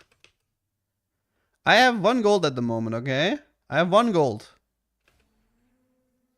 So that was 25 gold. And a duplicator from Civica 1-star. Wait, let me see if I can see exactly when it happened. So I have the augment that the Civica arm is luckier. This is the one, right? This is the jackpot, I think. This one here, the triple smile, right? The triple smile, I believe, is the jackpot. And then she starts spitting out gold. Yeah. So the triple smile gives you 25 gold and a chest. Okay, that's good to know. That's the jackpot. 25 gold in a chest. Okay, good thing we cleared that one up. Like, imagine I had given the imagine I would have given her a trench coat and trickster glass. What is the chance for it? Pretty low. No, I think it's 1 chest. I don't think I've seen 2 chests. Was it 2 chests? 1 second. We can check in a sec. No, I mean, I don't think I've walked over a chest here. No, it's 1 chest here. I mean, you can clearly see 1 chest on my board. I mean, unless there's like like maybe there's like an outcome where you get less gold but 2 chests. Was it 2 on top of each other? Oh right. Oh shit. I think it was right because one gave me duplicator and one gave me tier. Oh, actually, yeah, you guys are right. Okay, never mind. You guys are right. It's 2 chests then. Wow, that's crazy, though. 25 gold and 2 chests then. Yeah, I thought like it was the same, but yeah, it makes sense that one chest gives duplicator and one chest gives tier. Yeah, sometimes chat is right. That's pretty crazy though. But I do have the augment that makes Civica's arm luckier. I think without this augment, getting the jackpot is harder. There's just something to keep in mind. I've played Civica before, and I haven't seen the jackpot with a normal Civica. So it could be like, I don't know, it's like maybe the jackpot is like 1%, and if you have the augment, it's like 3%. Something like that, maybe.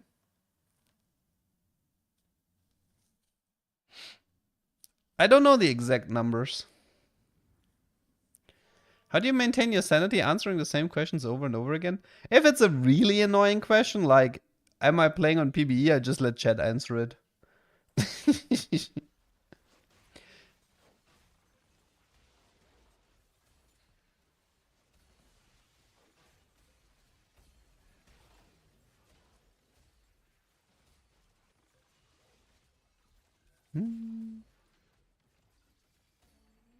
But I really like Civica, man.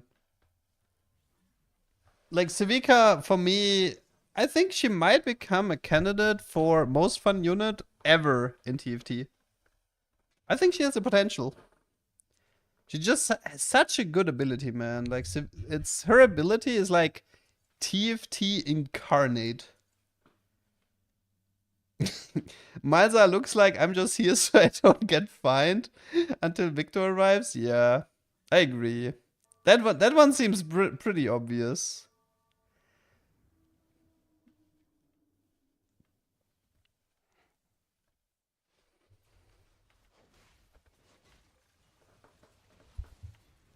Like, her ability is really long because it's she can get like a shield, a flamethrower that deals true damage, and a punch that can also knock people out of the map if they are on the edge.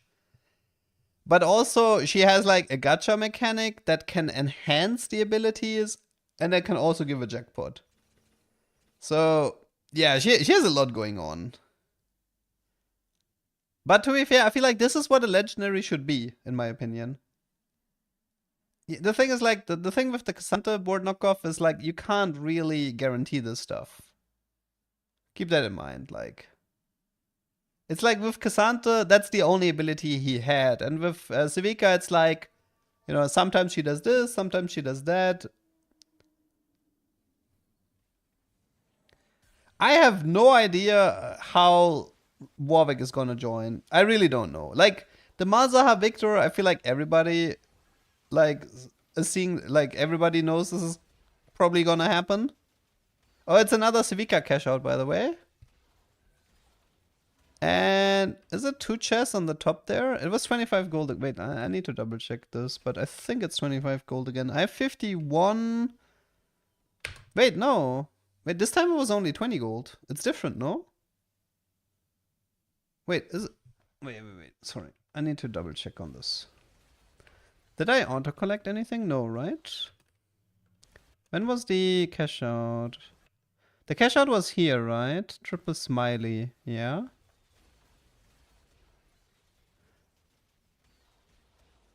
Oh, is it because... No, it's not because she died. No, she had Eon.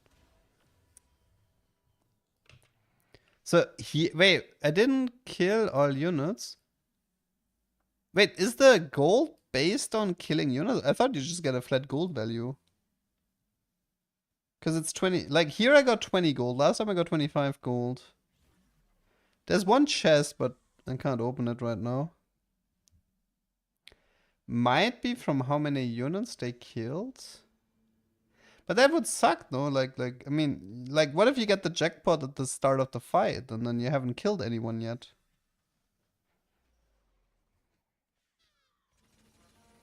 Okay, how much is this? This was a single chest with chain mist. So yeah, this jackpot was like lower. So I had like 25 gold duplicator, like 25 gold small duplicator tier, and this one was 20 gold chain vest, which is like considerably less. Interesting. I wonder what the reason for this was. Is it a range? The checkpoint gets less each time it's rolled. It could be variants of the jackpot, yeah. I mean, like, we're trying to figure it out, right? Like, I think I get one more jackpot in this game, so maybe we can compare it. But I should probably make a note of this, that the Civica jackpot might be inconsistent.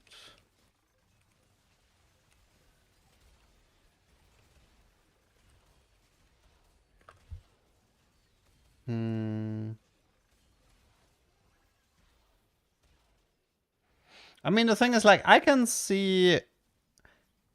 Okay, wait, how much is this? Oh, here she died, right? Like, I think here she died, which would make sense, right?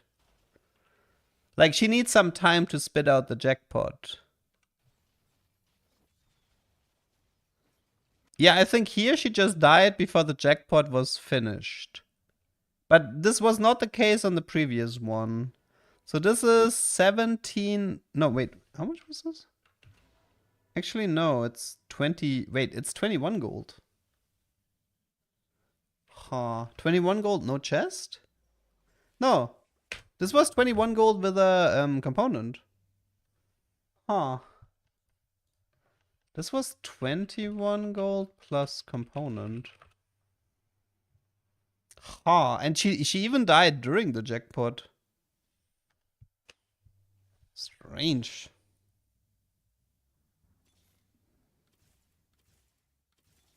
There's a lot to learn here. I need this in an isolated setup.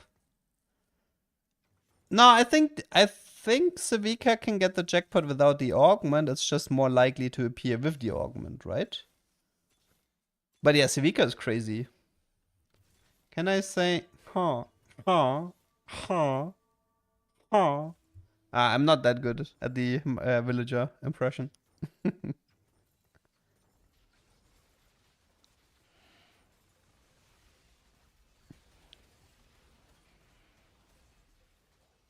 Oh, by the way, here you can see the punch. Wait. Let me just revert this. My Trundle got giga punched by the enemy Civica. So here it was like rocket punch, right?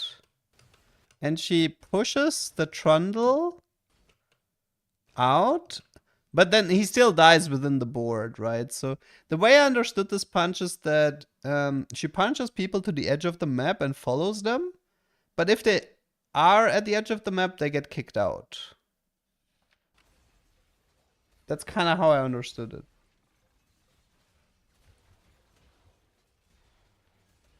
The golden squares are a scrap shield visual bug. Yeah, like, I mean, the punch is supposed to be like set 9 Casanto or Lee Sin or whatever.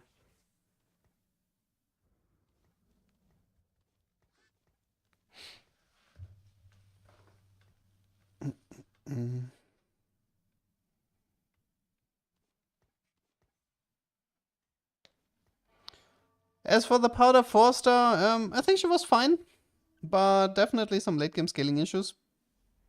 I feel like this build would be more fun if I had the Powder Hero augment. But I think like Powder Family reroll, it's probably a pretty good top 4 comp, but likely has some scaling issues. So yeah, might be a good reroll top 4 comp.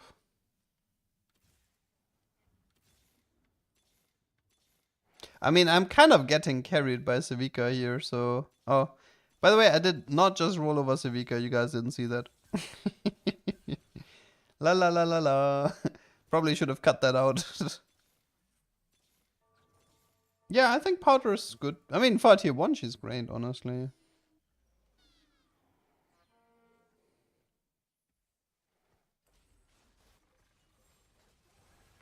Man, you can't see anything because of these stupid scrap shield squares.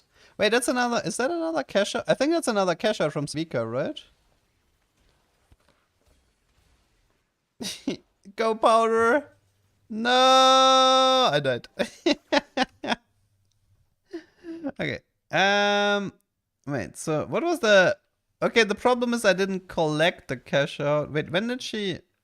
Oh, that's a powder monkey, by the way, here. 1.4k in the middle, 700 on the side. Pretty good stuff. Wait, where's the Civica cash out? It's so hard to see. Okay, here she cashed out, okay. Did she like die or proc Eon too early? She survived fairly long. Trying to count, like how much is that? 2, 4, 6, 8, 10, 12, 14. It's like 15 gold and a chest or something. It depends on how much gold is stacked on top of each other, but 15 gold and a chest maybe. But yeah, I mean, that was how many cash outs? 4 cash outs. But to be fair, this was like stage 7, right? But I feel like that gold augment is still way too good. Getting a Civica in 4-2 that gets luckier? Like, that's nasty, man. Because it's so much money, like... And also items, I mean... The amount of value you get from it is just really ridiculous. And I could have pushed this even further with... I could have pushed this further with... What was it? Like trench coat and trickster glass and stuff like this. When is PBE back? We don't know. Could be in a few hours. Could be in like latest 6 to 7 hours. I recorded this game last night. I mean, when I saw that PBE was up at 21, I was like, well, you know, I'm not going to bed yet, so might as well play a few games.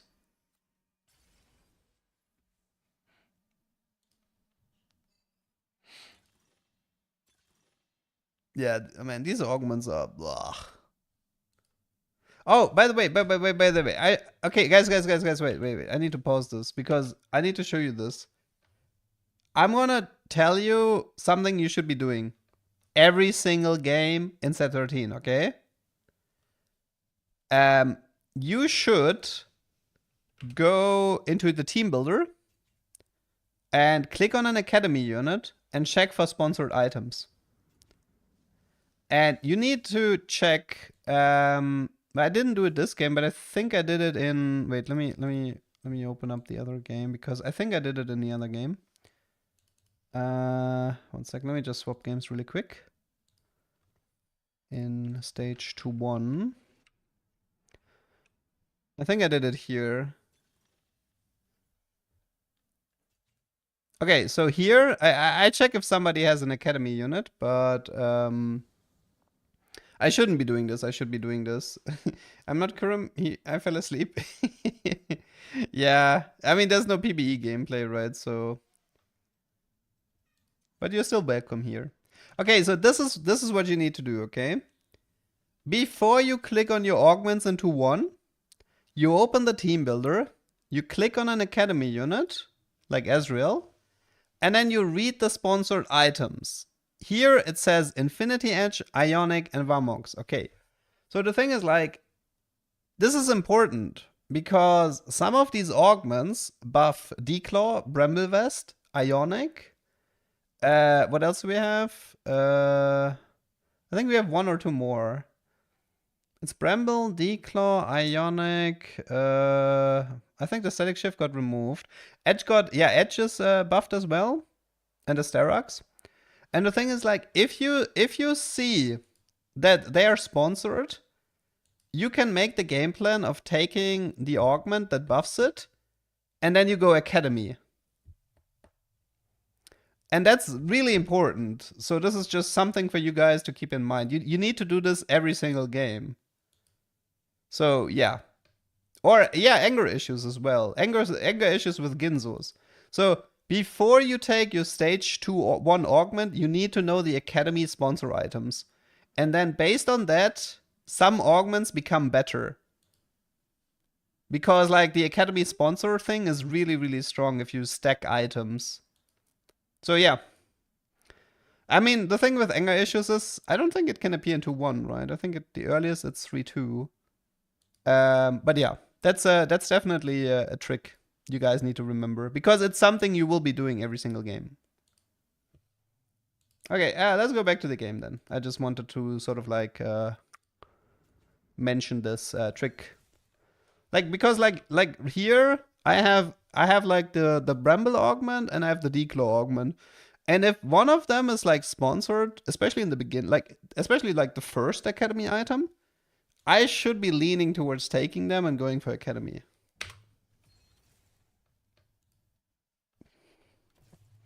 I didn't know I was such a sweat. I just like these types of interactions. See, the thing is like, so what I'm doing is like this. I will tell you that this is a good strategy, but I will never do it myself. Unless it's Ionic Spark, because I think the Ionic Spark one is funny. But the thing is like, so the problem is this is a good strat to like make LP or whatever. Oh yeah, and this is a new mechanic, right? This is a new mechanic. You can check on the left of the item bench. You can combine items on the bench. So you don't have to, right? But you can like hover over it and it will do like a combining thing and then you get the Ginzo. So you don't need to buy units anymore to combine items. That's also a new mechanic. Last game was like a second place. I lost with my powder. My powder wasn't strong enough. Barely lost the fight in say 7-1.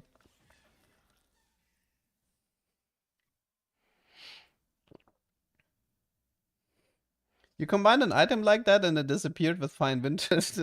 What? Bugs in my TFT? Never.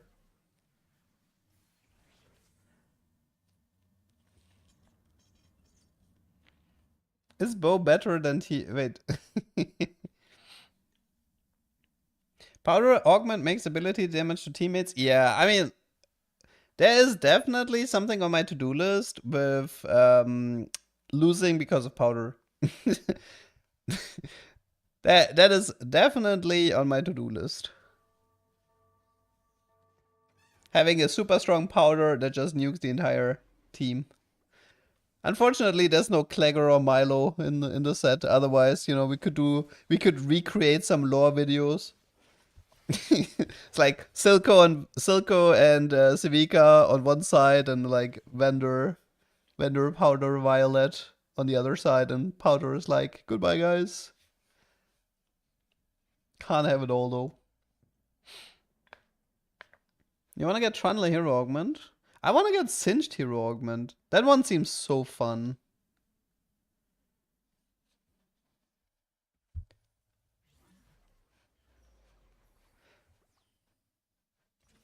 Oh yeah, so this is Conqueror. Conqueror is kind of like Sugarcraft, except it's based on killing units, right?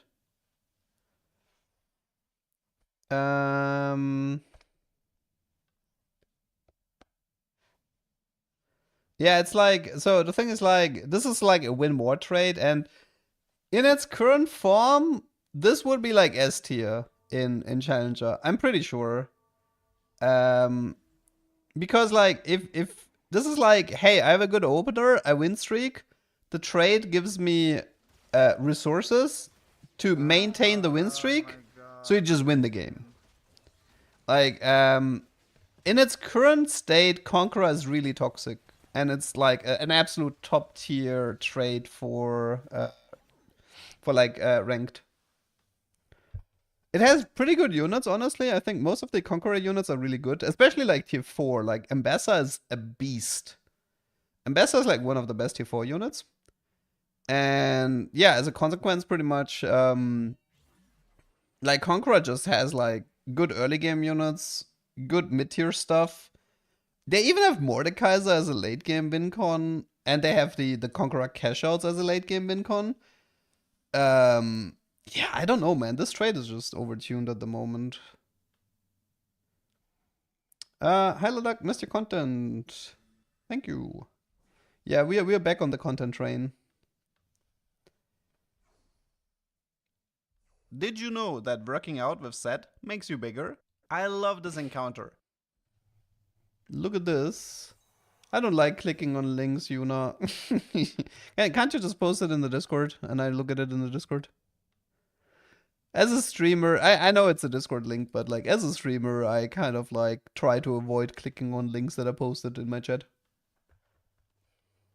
You can just post it on the Discord or something. Yeah, Ginza Draven is pretty good. I like it. Cash outs are not that crazy. That is a lie. The cash outs are crazy in Conqueror. That is an absolute lie. Holzbein, thank you for the shop and the... thank you for the sub and the 60 to 1s. Good day, Professor Duck. Keep going. Thank you, thank you. What do those cash outs give? Well, I will show you. I think the first cash out was at 10 and it gives you 2 gold. Sorry, 2 gold, not 12 gold. Which is honestly pretty good. Can I just mention this? 2 gold in stage 2 is good. Because you can have this in 2-2. Well, not 2-2, 2-3. You can have the 2 bonus gold in 2-3 without actively griefing your own board. I think that's pretty good. Oh yeah, I think here I compare the Rel hair to her splash art. Because in game she's actually kind of blonde, but in the splash art she's very red. Yeah, currently you can't play on PBE.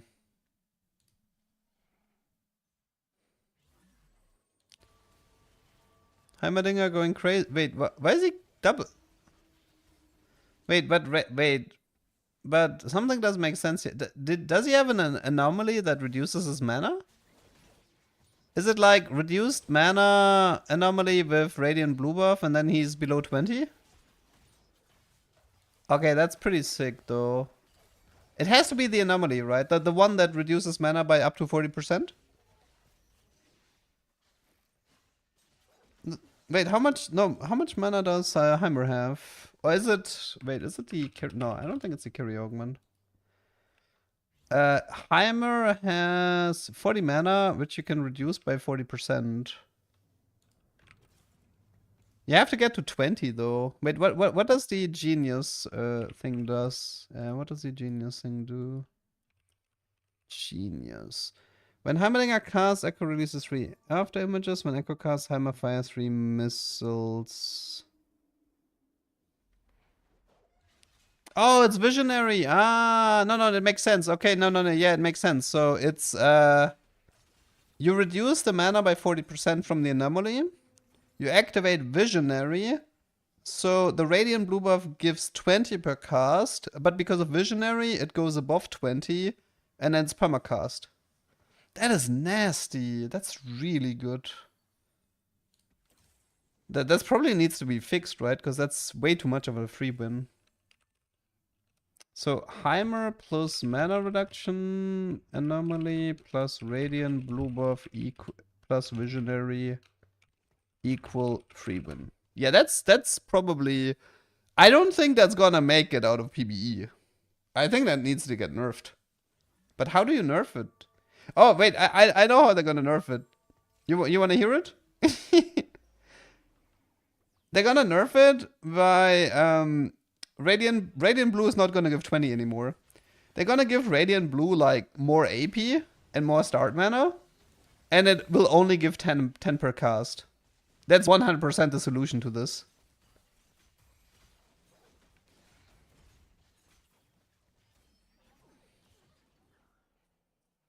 I had 6 Visionary board with Academy Shojin sponsored and Mazar cast 2 autos. I think that's okay. I don't think that's that big of a deal. Like this is a case of late game boards that are allowed to be strong, right? Like I don't think that's a problem. Like you are allowed to be strong with this. But there's a difference between Heimerdinger literally permacasting without auto attacks and like Emal Zaha applying dots very often. There's quite the difference. Check Discord again. Oh my god, what are you sending me now? Man, why like, man, Vietnam players are way too good at the game, by the way.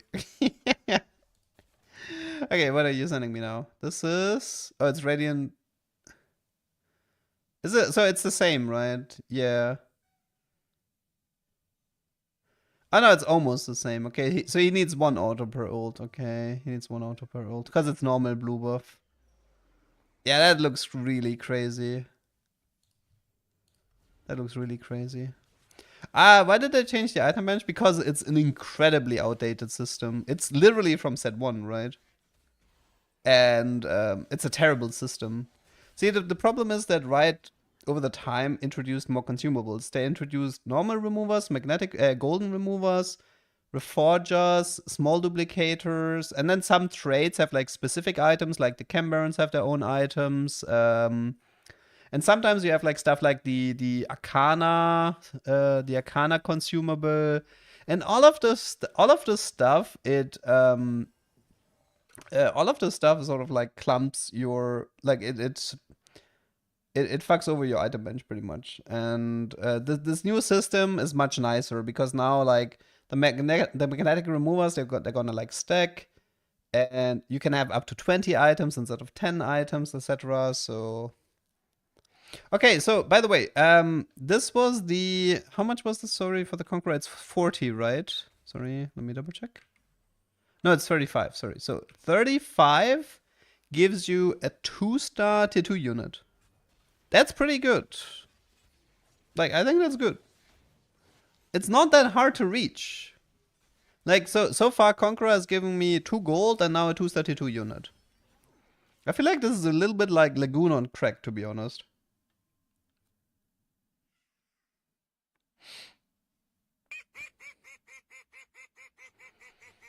Boa, thank you for the Prime.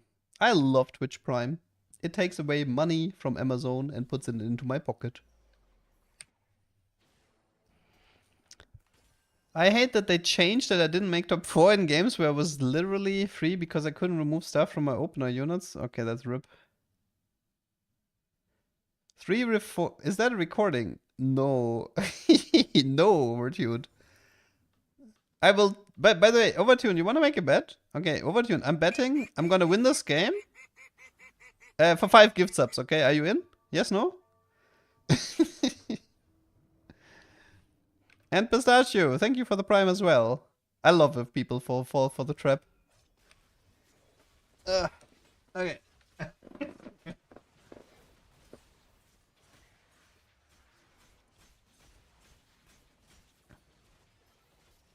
Oh, one thing I learned though, so I found an, so Yaroi, thank you for the Prime as well. Okay, so one thing I learned, if you find an early ambassador, dude, give her all of your items. This unit is not okay. Like right now, I still have items on Draven, but you're gonna see this itemless ambassador is going to start outperforming this Draven like no problem. Recording the bets with chatters. Nah, it's only with my mods. It's fine.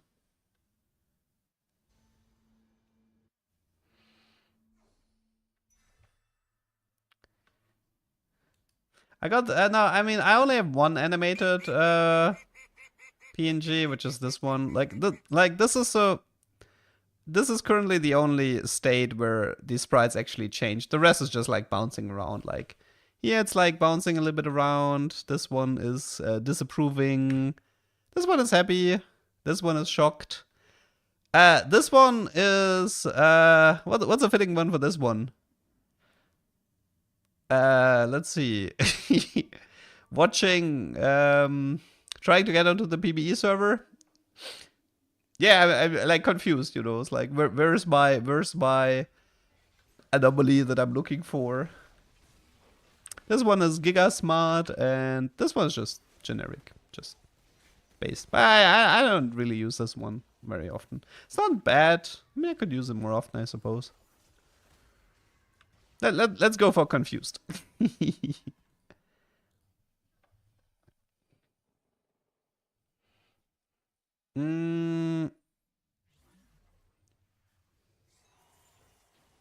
Yeah, PBE is currently broken. Okay. By the way, this is the next Conqueror stack. You get a tier 4 unit for free. Cool. I mean, you can argue it's only 4 gold, but I mean, dude, if that tier 4 unit is Ambassador, that's kind of sick. What am I enjoying the most so far? I mean, I haven't really played that much. But what I tend to enjoy is like the discovery factor of a new set, right? And finding new crazy combos and stuff. Yeah, this is the... Well, actually, guys. Actually, this is a recorded game. Get an AI that changes the art based on the situation. Maybe in the future. Guys, okay, guys. If you keep giving me money with Twitch Prime and subs, eventually I can afford a VTuber model. Eventually. But they're really expensive.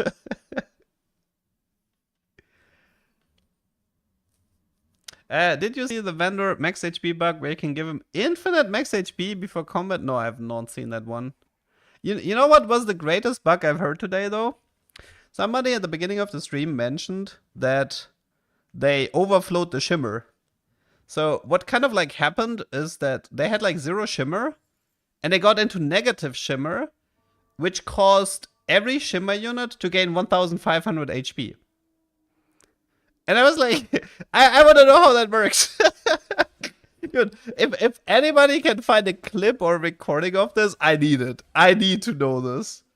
Like, going into negative shimmer is just like, I need to know this. I want to do this as well.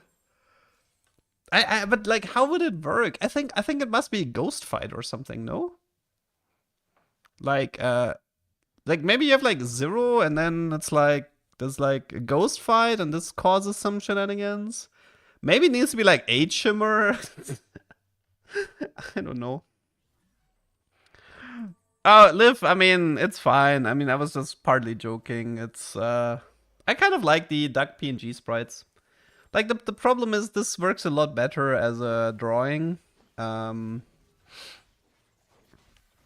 would say this works a lot better as a drawing. Like, the 3D models is also, it's a lot more work, right? Maybe in the future. I tend to be fairly lazy about these types of things. If removers stack, doesn't it make sense for the other items to stack as well? I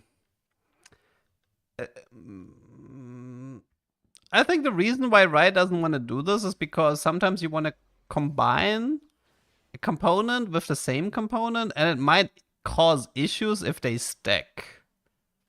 I mean, I used to stream with webcam, but there was like a heat wave in Germany this year and I didn't want to stream with webcam because it was like too hot. And now I've gotten used to it. So it's like, I was like, wait, I feel like I enjoy streaming more without webcam, so it's fine. I mean, it's not like like I have a decent webcam here, right? I mean, I streamed for several years with webcam, so it's not like I'm hiding my identity or something.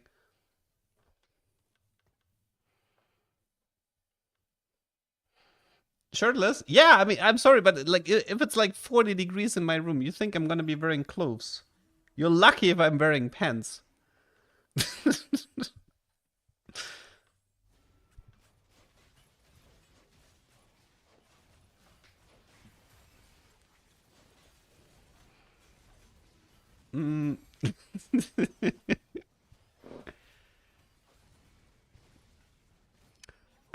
So Conqueror is currently still going pretty crazy. But I do have, I think I got lucky here because I got the Conqueror crest, which puts me at 6, which means normally you need Mordekaiser, right? And this was Component and Reforger. I mean, this one is kind of whatever, right? Like, this is like 8 gold value or something. It's nothing too crazy.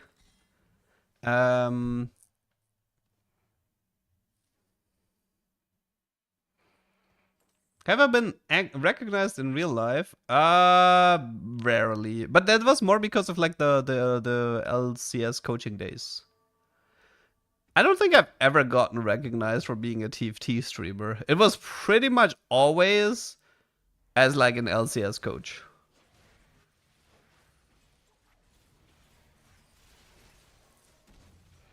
It doesn't matter if I put PBE down in the title because people wouldn't read it. Like, I've learned this much. I could pin it in my chat. I could put it in text on stream. I could put it in the stream title. And people would go onto my stream and be like, how can you play? Like, is PBE up? There's no point. Like, I just gave up on it. It's like, you guys can answer the people who are asking about it, but it's fine. Like, see, the thing is, like, people will go on a stream. I think mobile client can't even see the stream title. Like, if somebody joins the stream on a phone, I don't, like, most of them wouldn't check the chat, and most of them wouldn't see the pinned message, and I think they can't even see the stream title, meaning they would just see gameplay and immediately ask the question. So, it doesn't matter, like,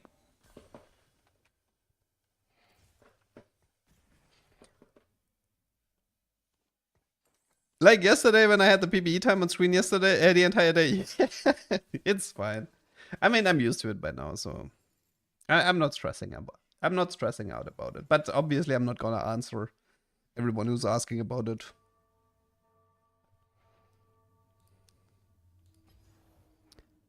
Choo.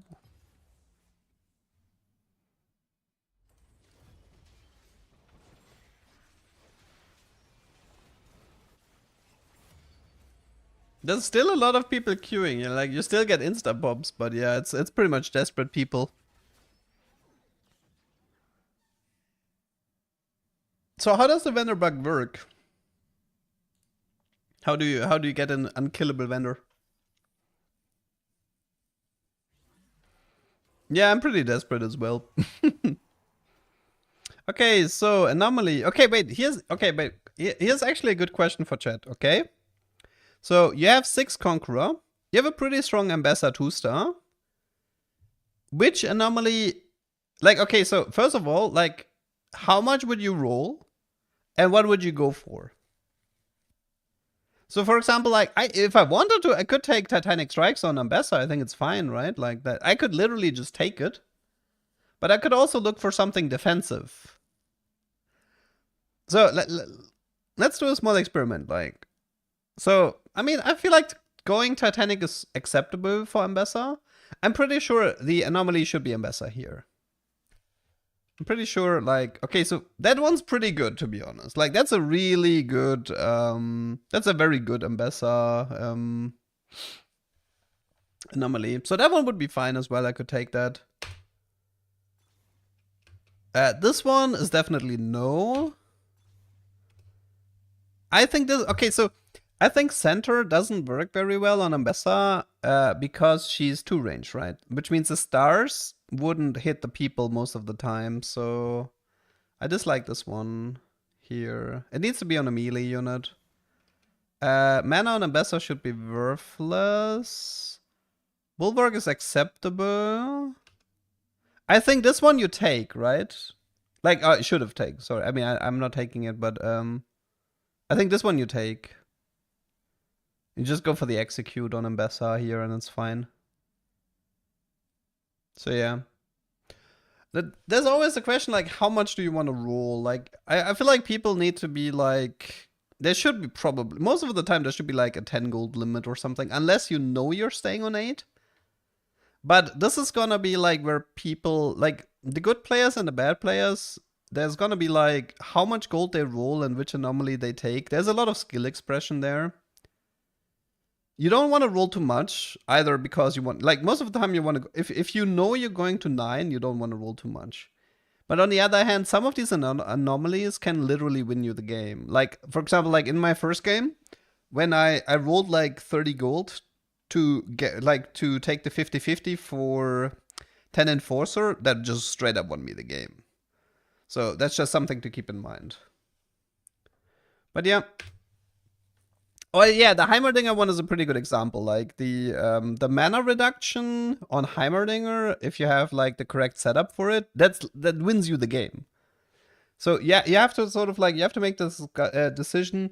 Is there a specific combo that is so strong that I should ignore the level 9 and I can just roll all of my gold to get it? Or are you gonna be like, I want something generic combat buff, save as much money as possible, and then go 9 and just like cap out with legendaries? So yeah, that's a pretty interesting decision, which is why I think this set mechanic is honestly fine. I think it's an interesting set mechanic. Honestly, I almost want the anomaly to appear more than once. It's like I'm almost a bit sad that it only appears once. It would be cool if yeah, I end up going for like the 1k HP, which is whatever, but the execute probably like I wanted something with HP here, but oh yeah, this was Conqueror again, right? It gave me a tier 4 and a tier 5 unit, which is kind of sick. How much stacks was this? Sorry. 200. 200 Conqueror stacks gives you a tier 4 and a tier 5 unit, which is something you can reach in stage 4. Just something to keep in mind. Like, the thing is, like, this is not the only thing Conqueror does, right? Conqueror gives you stats as well. So you gain eco from all of, like, everything I've gotten so far was more or less eco, except one component. And then it gives combat stats as well. So yeah, it's honestly kind of sick. Now, so it is randomized. So the thing is, like, I'm pretty sure you get tier 4 or tier 5 guaranteed. But which tier 4 and tier 5, that's the random part about it. I'm pretty confident about that. Like, the loot table would be you get a random component and a reforger. That would be the loot table. You get a random tier 5 and tier 4 unit, and that's it. Why is the set better in terms of balancing? I think he implied it because of that the team worked harder on the balancing for a longer amount of time. I think that was his argument. Not necessarily. I don't think it had anything to do with like the set mechanic or whatever. It was just. I think he just meant that the team worked really hard on the balance.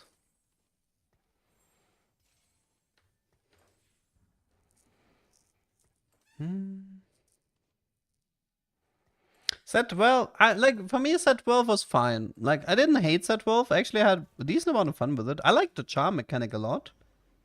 The balance was a bit rough, especially like the beginning with the Zindra and stuff that kind of sucked. But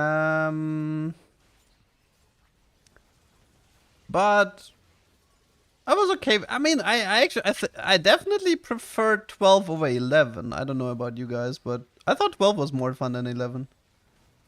11 was annoying. Like, Encounters was a really shitty mechanic, in my opinion. Like, Encounters was really frustrating. Like, the main criticism about... oh, okay. This is something I wanted to mention. Okay. Guys, this is something I wanted to mention.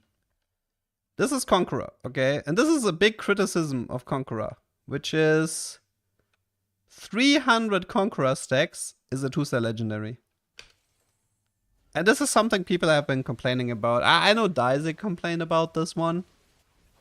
And I think this is kind of messed up. You get a 2-star legendary with 300 stacks. And 300 stacks is not... Like, 300 stacks is stage 5. Pretty... Like, I mean, 5-2 is pretty early. I think the other people got it in, like, 5-5.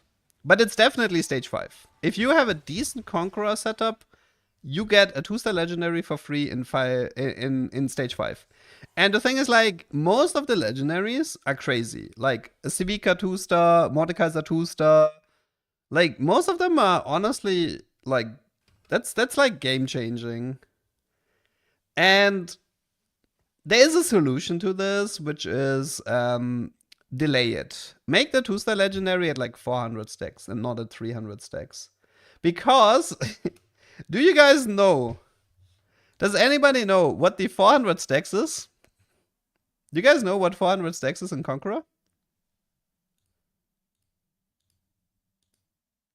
If 300 gives you a 2-star legendary, what do you guys think 400 is? So, I'll show you the correct answer It should be here, right after the carousel. The correct answer is 1 Thieves' Gloves. So this is so stupid, man. You get a 2-star legendary in 300, and you get a Thieves' Gloves in 400. Like, what were they thinking? Like, come on, you can't do that. Like, imagine you get like, guys, you get like a 2-star Civica that's gonna print you like 20 gold or something, and like insta destroy the entire enemy team. Or you get like a Thieves' Gloves in late game. Yeah, they should get switched for sure, no? Like, I mean, like, it's crazy.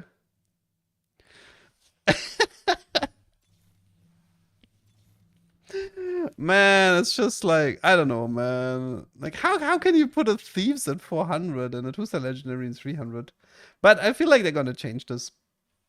I think enough people, I think enough people will complain. And okay, I know what 500 is, and I know what the next one is as well. Yeah, PBE is currently fully broken.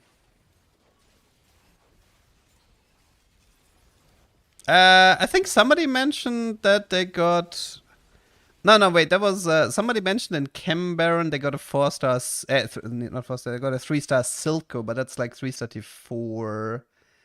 I mean, I haven't... Like, this is my first Conqueror game. Okay, guys.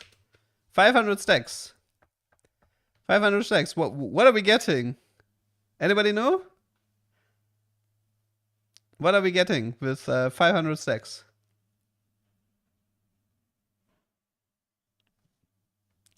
Two Thieves' Gloves? No. It's actually something better. You guys are... Okay, so the correct answer is completed item anvil. Completed item anvil for 500. But keep in mind, dude, I'm like right now this is late game and I'm getting this stuff fast. If you have a capped out 6 Conqueror, you get 6 points per kill, I think. Is it 6 per kill? And people in late game have more units, which means you can you accelerate really hard. Yeah, it's 6 points per kill, which means that if, let's see. So I win this fight, and that's like 1, 2, 3, 4, 5, 6, 7, 8, 9, right? He's level 9, no additional units. So if I win this fight, it's 9 times 6. And based on that, you can kind of see how fast everything accelerates.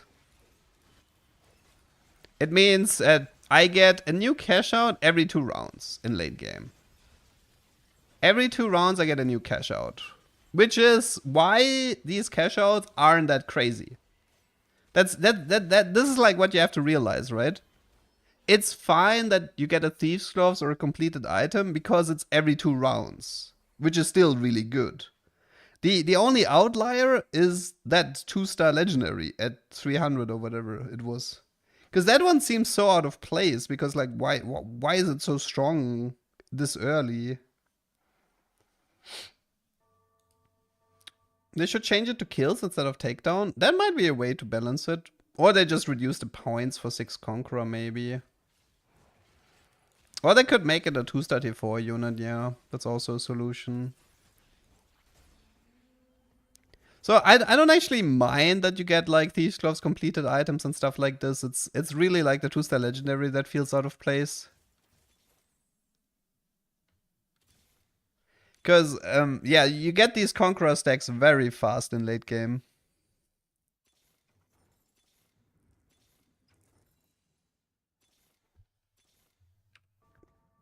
Let's just fast forward this a bit. Yeah, Mortar's pretty cool. I like Mortar. It's a cool ability.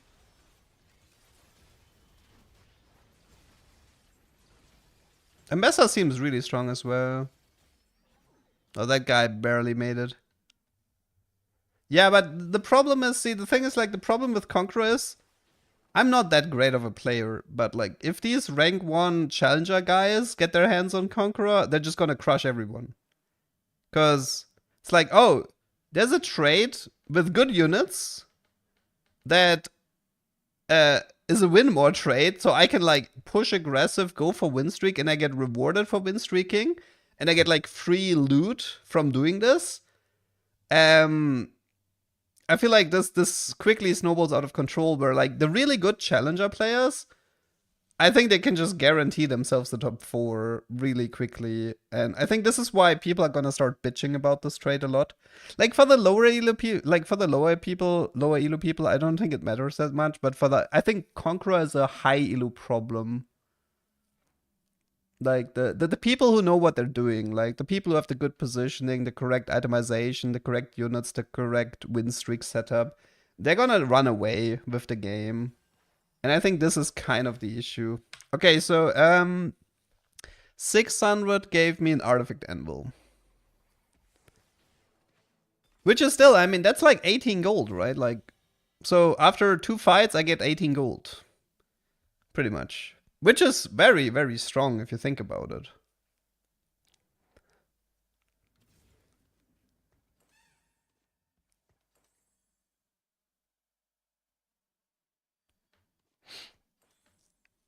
So it's not like that the cash outs are it's not like that the cash outs are bad.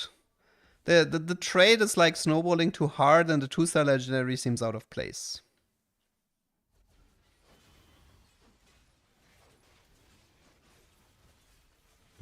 I mean, the trade itself I believe it gives combat stats, right? It gives for each conquerors gain attack damage and ability power increased by 3% for each war chest opened. Yeah, so pretty much you gain 80 AP, which is increased by how much chest you opened. So it's a straight up combat trait. It's just straight up combat stats.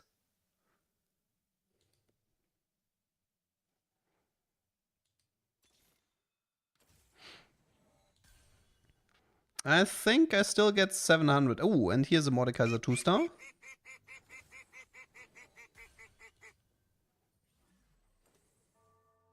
Oh yeah, and here, this is Lynn, by the way. Lynn with her blue buff, Blighted Jewel, Malzahar 1-star. Which is honestly pretty good, but at this point it should be a Malzahar 2-star, and also my comp is kind of strong. So even though this Malzahar is really awesome, I just like, I roll over the front line too fast. Yeah, but this Mordekaiser is kind of sick. So much damage. Yeah, this LeBlanc, 4.2k damage, but LeBlanc, you don't really notice her all that much. Have I tried foam swappers? I mean, I want to try everything, but you know, there's this problem of PBE not functioning. I really want to try everything, but yeah, Riot doesn't let me. Riot doesn't let me try everything. And yeah, so the next one, 700, is support. I don't actually know what 800 is. If somebody in the chat knows what 800 gives you, feel free to tell me, because the game is over now for me.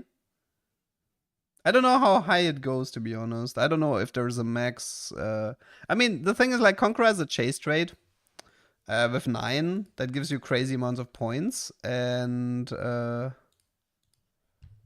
so I don't really know where the cap is for Conqueror. I came to check Twitch after failing to get in a game for the second time, and this is your stream title. I mean, I'm not getting into games either. 800 gives you exposure. Nice. 2 gold, we circle back. I'm down. If I circle back, I'm getting another 2-star legendary really quickly. I'm down for that.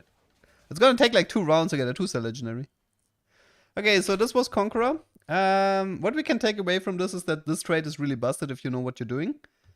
And also Ambassador is really strong. Like, Ambassador is a very powerful T4 unit. The Wonderbug is crazy, yeah. Infinite HP buffs tend to be disgusting. Okay, and I think... I only have 1 more game, but that game kind of sucks. So the problem is... the problem about this game is that... you have to understand, it's like, I'm not always playing to win. Okay, this is gonna sound like an excuse, but...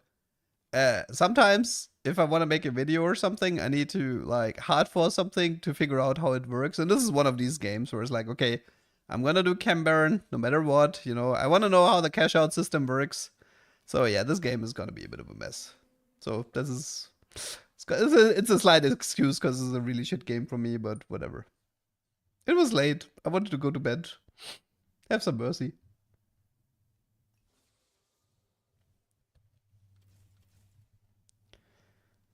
I have not seen the powder encounter yet. We have some theories on what the powder does. I'm secretly hoping that one of the 4 powder chances is that the monkey explodes and it acts like Kane. So I'm secretly hoping that Riot is funny and they're gonna be like, the powder monkey will explode in stage 5-4 and the game will end. So I'm secretly hoping that this is the case. Because it would fit so perfectly and would be really funny. Like, I don't think Kane was bad. I think Kane was fun. It just would fit perfectly, right? It's like a really low chance that the powder monkey explode and the game ends in 5-4. If they didn't do this, I'm actually a little bit disappointed. Because it seems so obvious. Yeah, I think most people liked Kane, and you know why people liked it? Because it was really rare.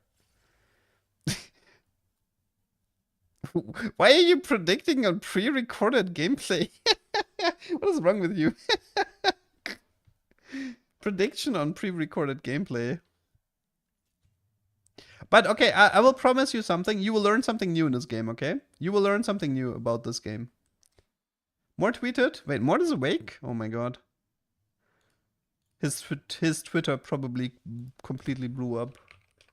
Okay, Twitter, Mod Dog. Server's fine. Okay.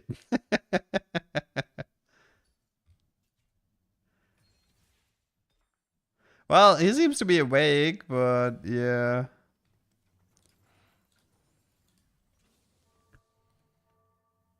Hi, Lucy. Nice to see you. Have a great stream. Thank you. Thank you.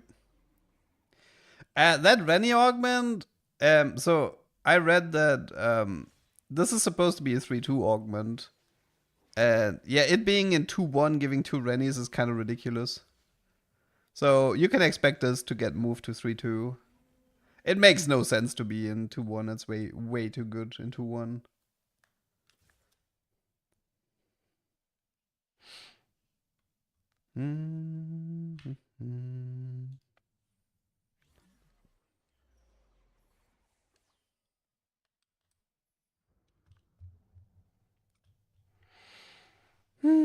Yeah, it sucks. I mean, everybody wants to play. Me too. I mean, I'm just watching at my own gameplay, which is also not that exciting for me.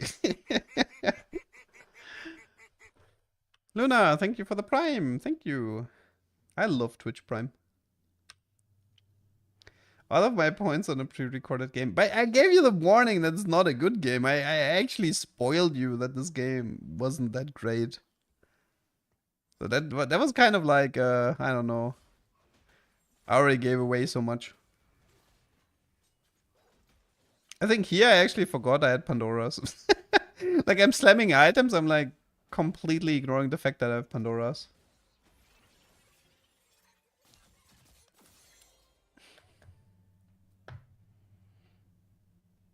If Mort is awake, that means he can like push the other writers awake that are sleeping under the desk and it's like, hey, gotta fix this.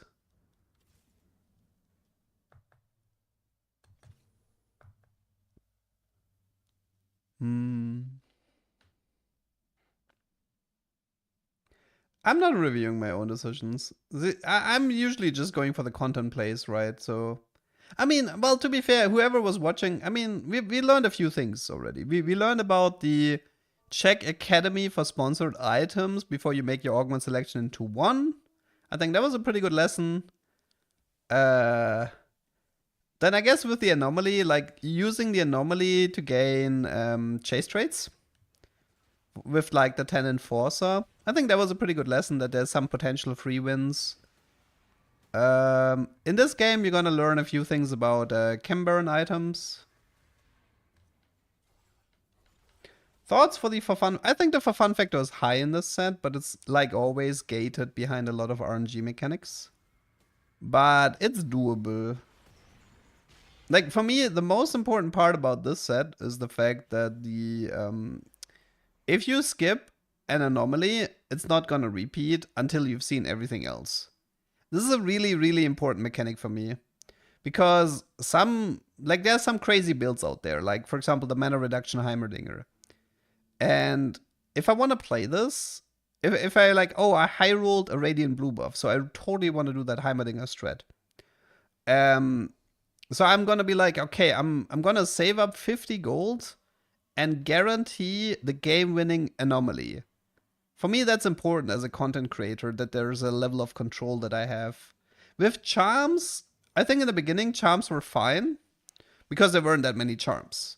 But the longer set 12 went on, they started adding more and more charms, which diluted the pool, which kind of sucked. And also they removed like some of the more interesting ones, like the spatula charm, the frying pan charm, etc. And so initially I was pretty happy about the charms, but later on I was like, later on I felt like it became too difficult to find the correct charms you were looking for.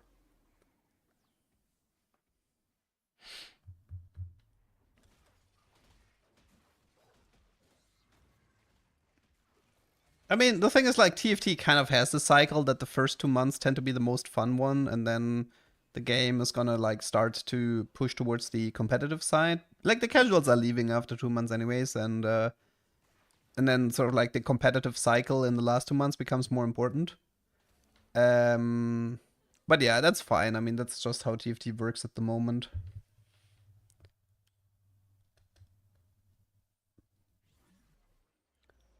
I want to try Urgot carry. I tried Renata, but I didn't like her. Actually, you're gonna see Renata this game, and I really dislike her ability. It's pretty boring. What I mean with Heimerdinger, so Yuna posted a clip where apparently you can create a setup where Heimerdinger permacast. Which is really dumb because Heimerdinger becomes stronger with every cast. It's pretty simple, honestly. You need an anomaly that can reduce his mana up to 40%. It's called okay, I don't know the name of it. Wait, I mean I can find out in a sec. What is the anomaly called? Was it the Navorus? Was it Navorus? Let me check. Essence of Navori. I don't know what it's called. Essence of Navori. So yeah, you want Essence of Navori on Heimerdinger in combination with like preferably with a Radiant Blue buff. Because if you have Radiant Blue buff with this anomaly, and Visionary, obviously, you need Visionary active. This causes him to gain more mana with each cast than he has. So he just permacast. Wait, what is Spirit of Shojin? Let me check.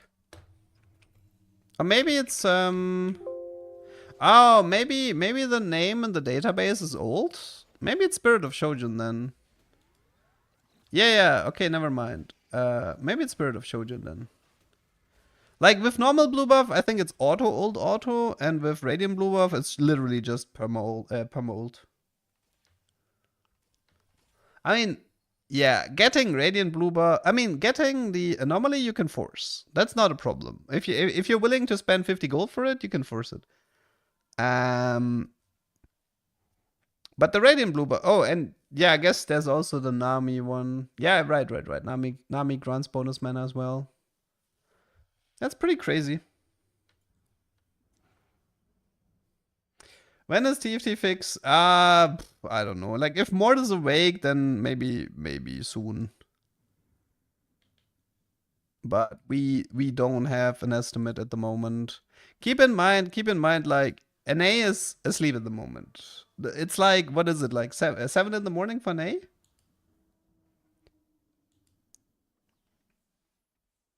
Yeah, I mean, Mordog doesn't sleep all that much. I feel like.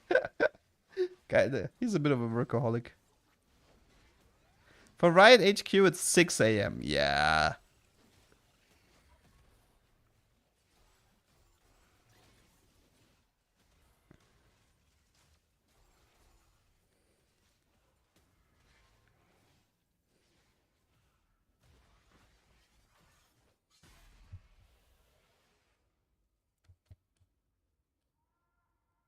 Even with normal blue buff, you can easily achieve 2 auto attacks into 3 casts, which is still insane. Yeah, seems fair. Well, apparently people are saying the anomaly is called Spirit of Shojin. Apparently the Navari thing is the old name for it. Alcoholic, nice, and workaholic. Like, he likes to work a lot.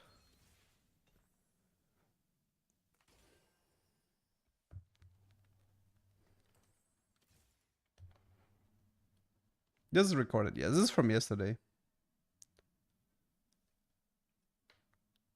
You love gems with permacast scenarios? Yes. My personal favorite was, I think it said 7 Karma, right? Do you guys remember that?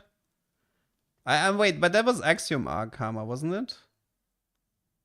Axiom Arc Karma set 7. You guys remember that comp? Tarek 3-star frontline. And then the Karma just like ult into kill. Like every time she killed somebody with the ultimate, she just like completely went crazy. Was there a permacast Sona?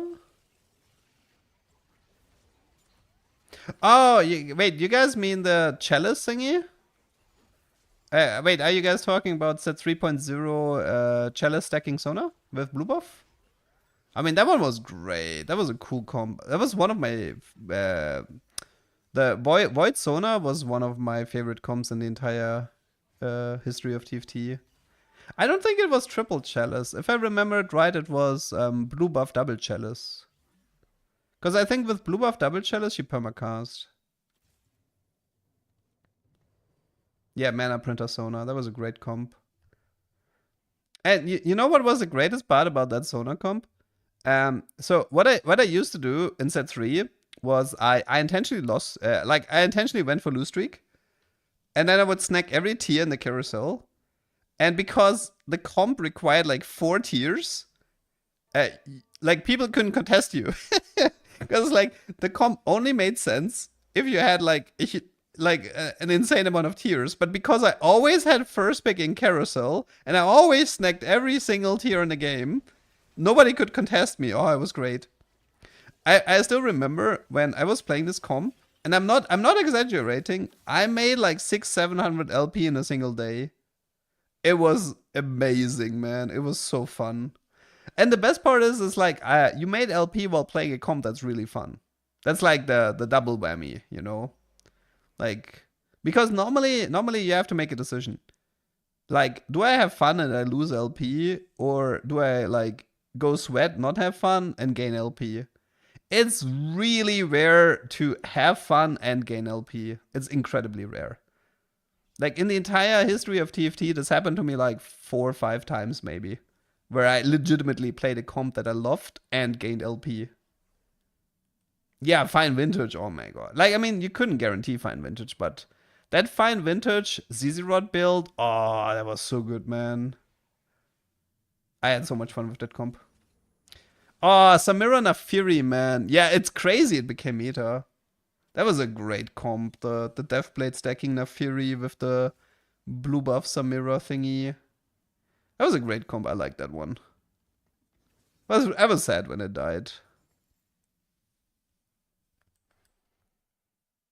Nah, everybody gets black screen at the moment. Me too. I'm trying to log in at the moment in the background, but it's not working.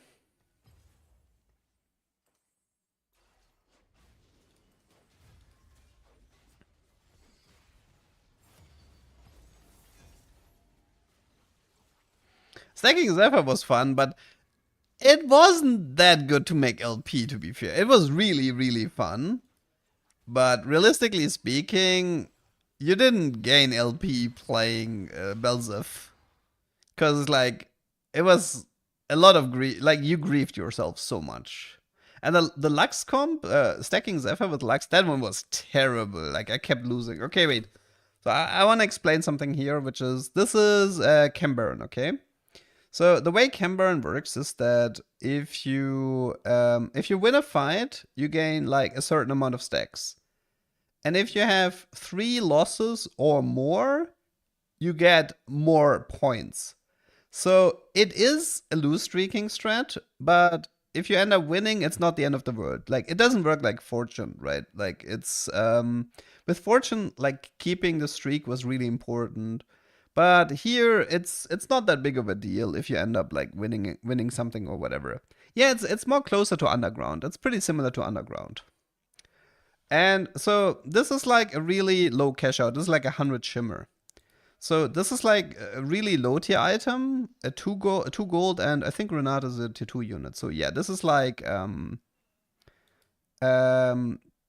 so this is like a really low tier outcome. So I can decide to like save the shimmer, which grants HP to my Cambaran units, or I can just decide to take it. Yeah, this is like the lowest tier item. Now, there's a reason why I take this, and this is, by the way, pay attention here because you're gonna learn something new. Pay attention, class. You know. Yeah, it's like a mix of like Heartsteel and Underground and whatnot. Okay. And there's something important I want to show you after the next fight. Okay, pay attention to my item bench at the moment. Okay. I have a tier, I have the Cambaran item, a Shojin, and a Nashor's.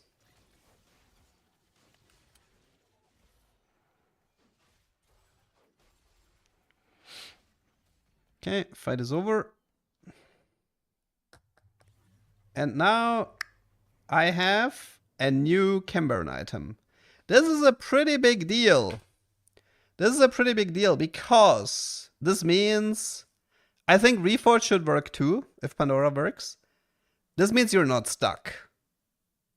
If you have like Reforgers or Pandoras or whatever, you can try to get your perfect setup. Like, I mean, this is not as important. If you're trying to like win and you're trying to like use Cambaran to like gain LP, this is not that important. But if you want like something where it's like, oh, I really need this super specific Cambaran item, then there are ways in the game for you to get it. Yes, and it stays within the same tier. I think it's 3 or 4 tiers in total. The one you obviously want is like the perfected tier, which is like tier 3 or tier 4. And that's just for you to remember. Now, if you're curious about the actual items, I have something for you. Okay, so this link here, here I listed all the items, okay? So I feel like the important one is honestly the perfected ones, because you can cook really hard with them. But you need a lot of shimmer to get the perfected items. And also, later on, you can get more than one item. Like, the thing is, like, these cash out, the way they work is that sometimes the game will give you 2 items. Sometimes even like 2 perfected items or whatnot. It just kind of like depends on how deep you manage to get into the shimmer collecting. So yeah, that's if you want to try your hand at Cambaran and you want to try to cook a lot, then this is a good way of like approaching it. So yeah, items like augments like Pandora's or collecting some Reforgers might be a good idea. Yeah, and also, like, yeah, by skipping and going for a high outcome, your Cambarans become more tanky. So it's not like you're completely griefing yourself. And again, like I explained, it's okay to win with Cambaran, right? It's like if you can still stack a lot of shimmer even while winning. So yeah, that's kind of what I wanted to showcase in this game here. Obviously, having stuff like Cambaran... Oh, and also Cambaran Emblem is not craftable. The augment is the only way to get it. It really sucks, but yeah, spatula and frying pan won't help you. You need the augment. I mean, you could theoretically roll the Cambaran Emblem with Pandora's. That's possible, but really unlikely because like all the emblems share the same pool now. So realistically speaking, if you only have the Cambaran crest crown and stage 5 carousel, you can take your chances with Pandora's, but keep in mind that every single emblem shares the same pool now, which makes it like statistically incredibly improbable. Actually, wait, no, calling cards would work. Actually, you're right. Calling cards would work. That's a 50-50, right? Okay, I forgot about that one. You're right, X-Men. I think the one you want to take is, so... Singed is 50-50 Camber and Sentinel. Renata is Visionary, which is pretty good. Rennie is Bruiser, which is fine. Smeech is Ambusher. Silco is Dominator. And Sevika is Pit Fighter. And you have some okay choices here. Why am I stacking Sparks? Because I have the high voltage augment with Pandora and I decide to be funny.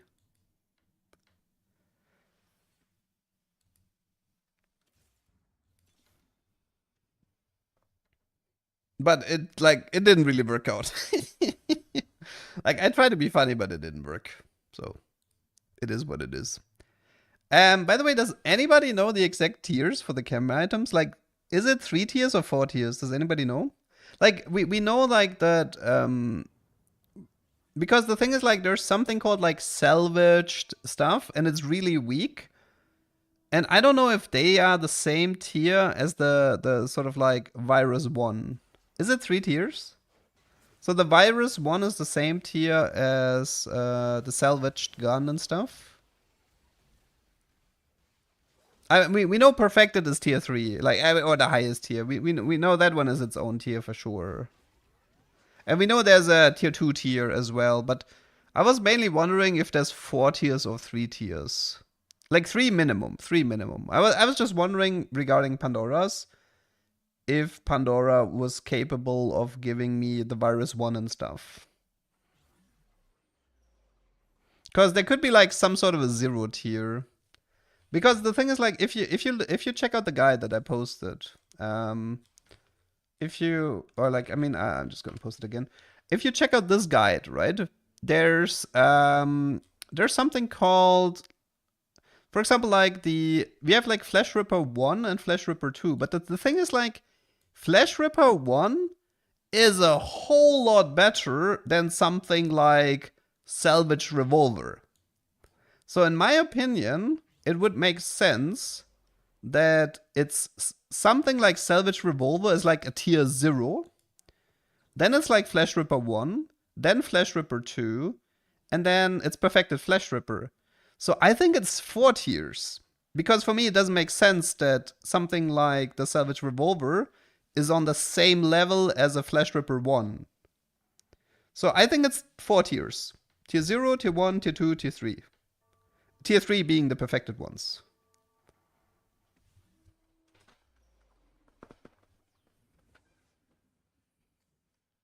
There's a final item above all of them? Wait, is there a secret item? There wasn't any secret items in, there wasn't any secret item in the Mobalytics one.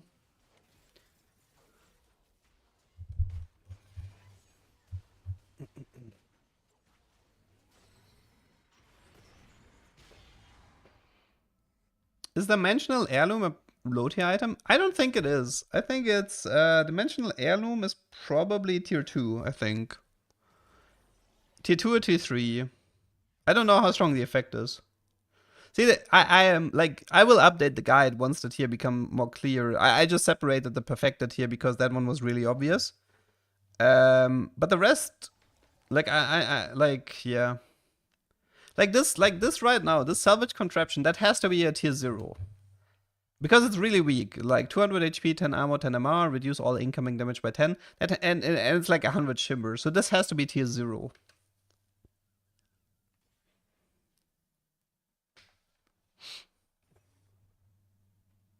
Wait, did I do the calling card?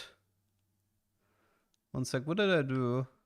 Yeah, wait, guys, I did the calling card for Camber, but I lost it. I lost the 50-50. Right, it's actually funny, right? I remember to do it, and I lost it. So it's a 50-50 with calling card here. But this time, I didn't get lucky. Dimensional Heirloom is the... that one is the final one? Oh, so this one is the final one? Oh, that's good to know. Dimensional Heirloom. Creates a pocket anomaly that summons powerful ally. Oh, okay. Let me edit the guide then. Okay. So this one is like the max cash out then. Okay. Julian oh, hello, Mort. Mort, fix PBE, please. Mort, I'm running out of recordings. This is my final recording. Nah, it's fine. Don't leak his real name.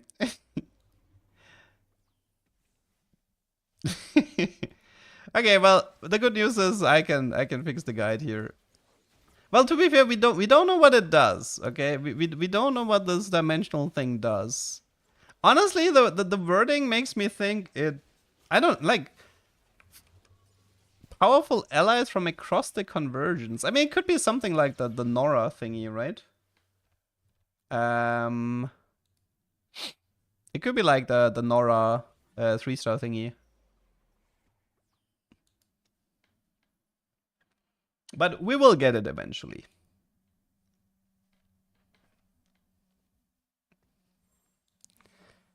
Okay, but yeah. So okay, so then we have so then it's technically then it's 5 tiers, right? So there's 5 tiers of items. There's the salvage tier 0, Flesh Ripper 1, Flesh Ripper 2, Perfected Flesh Ripper, and then there's the highest tier with the dimensional thingy. Winning and losing is the same as you keep the streak. No, it's like, so with winning, you get like less points. Losing gives you more points if you have a lose streak of 3 or higher. But it doesn't actually matter. I don't think it matters how much your lose streak is. It just needs to be 3 or higher. But it kind of makes sense because like the trade is designed that you don't pivot out of it. Because the cash out is tailored to the Chem Baron specifically. And it kind of makes sense that sort of like it's not all about lose streaking. It spawns a 3-star 5 cost. Wow, even more spoilers. What? Did you know that working out with Set makes you bigger? I love this encounter. I'm still, by the way, I'm still looking for a way to get a 4-star T5 unit in Set 13. We have some ideas, but it's really hard.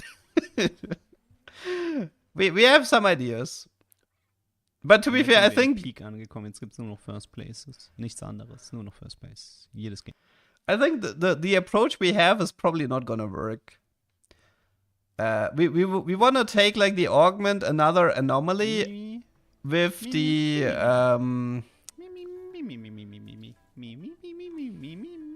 more talk. Thank you.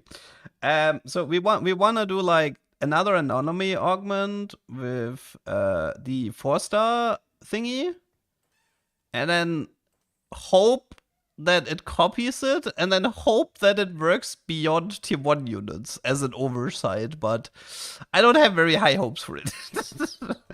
Because it would probably be a bug if it works. Because I mean, it would be cool if it would work, because it's like, hey, you need an augment, you need a specific anomaly, you need a 3-star tier 1 and a 3-star tier 5. Oh, ein 6er wäre sweet. But yeah, we'll see. I will try it, and then if it doesn't work, it's fine. I mean, in set 12, yeah, I mean, I explained this yesterday. There's 3 different ways of gaining a 4-star tier 5 in set 12. The one everyone is doing is like they're playing like Pilfer Morgana versus Trenchcoat. This one has worked really well. And oh, by the way, wait. I have a complaint. About this. Okay, so guys. There used to be something called unstable chem tank. Okay, unstable chem tank exploded for a lot of damage, right? Now the destabilized chem tank grants you shields. Now I'm gonna make the argument here. This should be called a stabilized chem tank, because it's not exploding and it keeps granting shields. So this thing is clearly stable and not unstable. So I have a gripe with this. I think this should be called stabilized chem tank, because the unstable one or the destabilized one, that's the one that should be exploding, because it seems pretty stable in its effect. So that is clearly unplayable.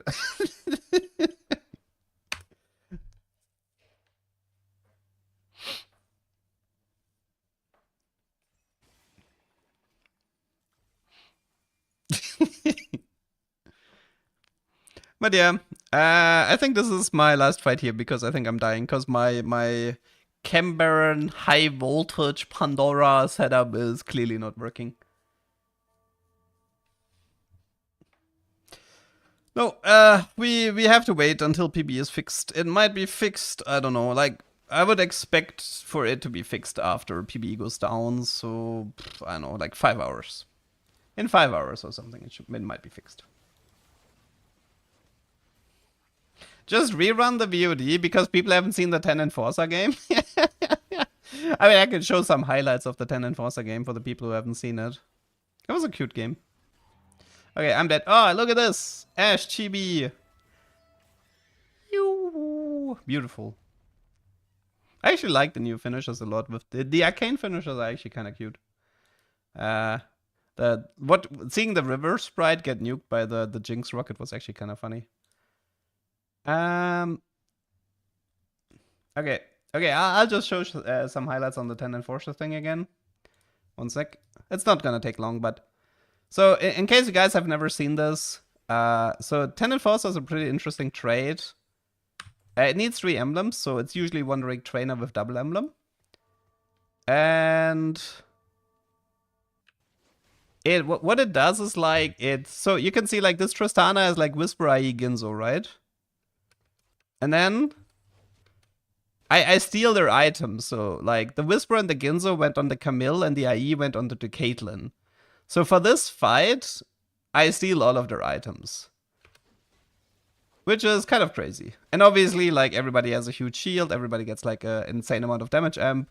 So you ought to win every fight, more or less. But it is a prismatic. It's not supposed to be easy. But yeah, my recommendation, if you wanna get a prismatic in the set, what you wanna do is like a Wandering Trainer. You wanna do like the Wandering Trainer thing, and then you wanna go in 4-6. Let's see. In 4-6, you wanna reroll your gold for the anomaly called Calling Card. And then you can take a 50-50 for the emblem. And yeah, if you get lucky, if you get the 50-50, you pretty much have it. You steal the items for the round. Like here, I put Caitlyn in the anomaly. I win the 50-50, which guarantees me 10 Enforcer. So that's pretty much how you can do this. Wait, but I want to show you guys something. I want to show the clip from Luna. Because he showed me some pretty cool clips. This might be a good clip for Mort, by the way. So if Mort is still here, this is a good clip for you. If you want to see this. Okay, so this is, I think this was Radiant Blue Heimerdinger with the Spirit of the Shojin anomaly or whatever it's called. So yeah, enjoy. I'm gonna try this today. And like the great thing, like we can watch it again. So the great thing about Heimerdinger is he actually gets more rockets with every cast. So yeah, this is pretty crazy. So in case you're wondering how this works, one sec. At least that's the way I understood it. Give me one sec. So blue buff got changed, right? Like blue buff grants you mana for after every cast. Okay, so what you want to do is like the following. Okay, so if you want to recreate the setup, so Heimerdinger has 40 mana total. Okay. And wait, is Radiant Blue 10 or 20 mana? Is it 10? Okay. Wait, but is it really 10? Are you sure?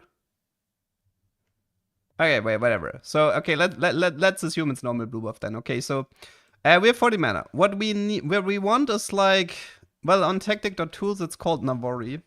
Some people are saying this is now called Spirit of Shojin. Max mana reduced by 10%, which goes up to 40% with each cast. So we know Heimerdinger has 40 mana, which means that I think it reduces to 25, right? It should be, yeah, at 24, right? I think you can, with this augment, I think you can reduce Heimerdinger to 24 mana. Now, how do we get from, so blue buff grants you 10 per cast, but Heimerdinger is a visionary. Heimerdinger is a visionary, which grants you bonus mana every time. So wait, if you have 6 visionary, it's only 18 mana. We're still missing 6 mana here. How did they do it? Unless Radiant Blue buff works different. No, but like Tactical Tools is not good for this. Oh, right, we forgot about Nami. Right. You're right. It's Nami. Nami grants the Emissary bonus, gives you 2 mana, which... Wait, is that the missing mana? Is that the one we're missing?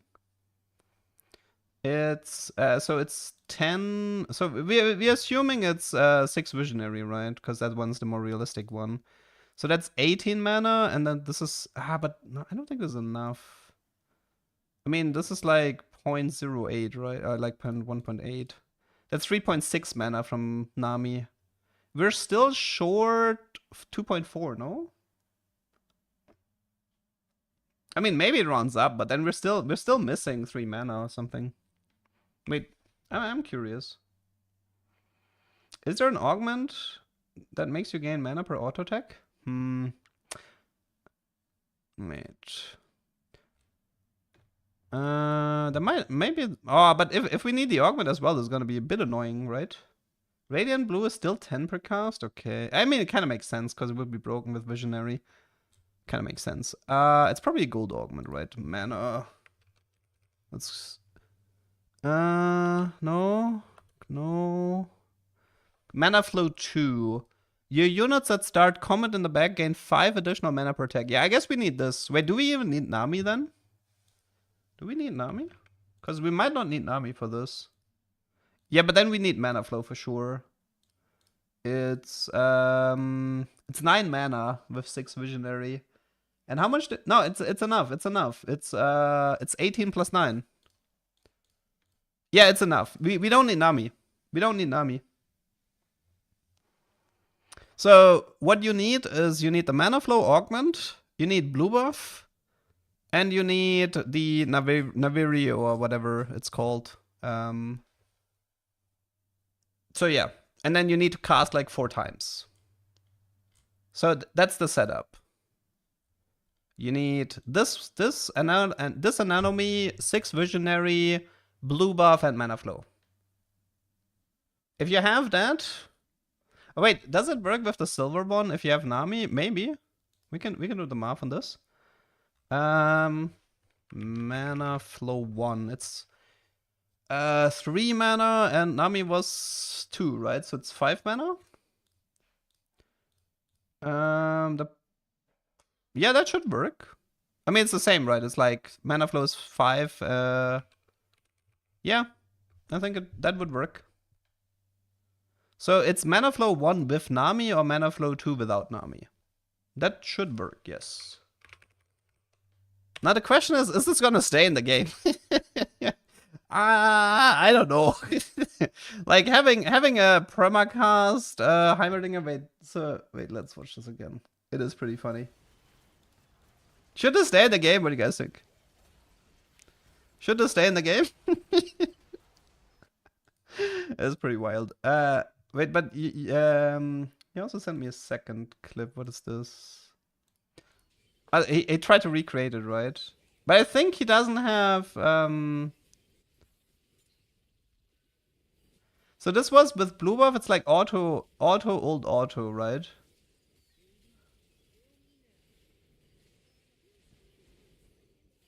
That's pretty wild. That's 14k damage. Yeah, Heimerdinger seems he seems to have some pretty. That's Heimerdinger 1-star, by the way. It might make sense to put Heimerdinger to 45 mana, I think. I think 45 mana might be a good nerf for Heimerdinger here. That seems because like this stuff gets the problem is you can guarantee the anomaly a little bit too easy here, and blue buff is not a big deal. 6 visionary is a bit rough, but the thing is like he would be quite strong with 4 visionary as well. I mean 6 visionary needs emblem or Mazaha, I believe. No, 2 visionary is not enough with Nami. You actually need you need to go deep into visionary. So it's 2, 4, 6. Oh, actually, wait, is it? Wait, is it? You don't need legendary? Oh, wait, you don't need legendary? Oh shit, that's actually a problem. Tier 1, tier 1, tier 2, tier 2, tier 3. Oh god. Wait, it's so easy to get 6 visionary. Oh no. Oh no. Yeah, okay, that seems kind of busted. By the way, you guys want to learn the best cook we've come up with so far? If I ever get this, it is going to be insane, okay? Let me show you the most insane cook we have come up with in the entire set, okay? Okay, step 1, okay? Step 1, Singed Hero Augment, okay? Singed, it's Mad Scientist. Okay, so this is step 1, okay? In stage 2-1, you select this augment. Your strongest Singed cannot attack, but constantly runs, leaving a poison trail dealing magic damage over time. His ability targets himself and grants Omnivamp and move speed. Okay, that's pretty good. Okay, step 2. We want the augment Guerrilla Warfare. Guerrilla Warfare grants you 3 ability power for every hex that you've traveled. Okay? Now, we need a Firelight emblem on Hero Singed with this augment. Now, Singed will only run and gain AP. Okay? But we're not done yet. Next up, we are going... So, we know this Singed is gonna have a Firelight emblem. Yeah, Firelight is craftable. It's crit and spat. So now we're gonna give this guy 2 mittens, so he runs really, really fast. Okay? So now we have a Singed that runs really, really fast. He has Omnivamp, and he gains AP for every hex traveled. But we're not done yet. There's one more thing we can do.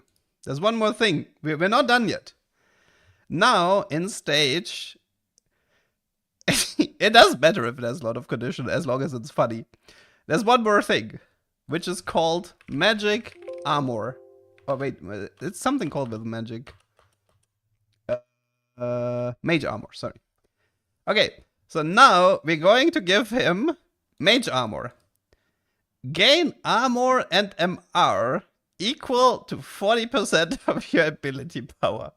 So now you have a Speedy Gonzalez Singed that gains AP when he's running with Omnivamp and damage reduction from mittens, who also gains Armor and MR based on the AP he gains from Guerrilla Warfare. And you know what's even better? He's also gonna be dashing thanks to Firelight. Because Firelight actually makes you dash from time to time. So, this is the ultimate cook. I will totally try to get this. What are the odds? Okay, so honestly, the difficult part is the mittens. The difficult part is the mittens here. Getting to mittens is really hard. Because so what we need is like... we need to open silver for the Singed. Otherwise, we can't get it. So we would need like silver and then probably, which means we can't get Living Forge.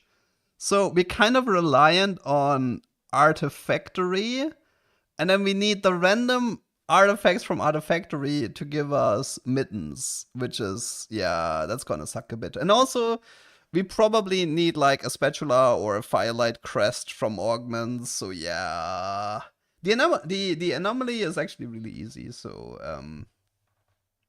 yeah, it's not like the mittens is the hard part. Honestly, I have no idea how to get these mittens. Outside of the mittens, though, I think it's doable. Like, a singed hero augments with the anomaly, that's easy. The Firelight Emblem with Guerrilla Warfare, that's gonna take a few games, but, yeah. It would be, like, maybe we can get, like, 1 mittens instead of 2 or something, and, yeah. Yeah, a loot subscription game might help, that's true. Loot subscription might help, but yeah. So this was the hardest cook we came up with so far. Was there what else did we come up with? We had some pretty good ideas yesterday.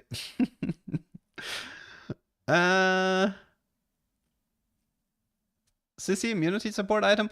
I was considering it like instead of 2 mittens, you could do 1 mittens with QSS or yeah, something like that. You're right. Like having like so make sure he doesn't get interrupted while he's running.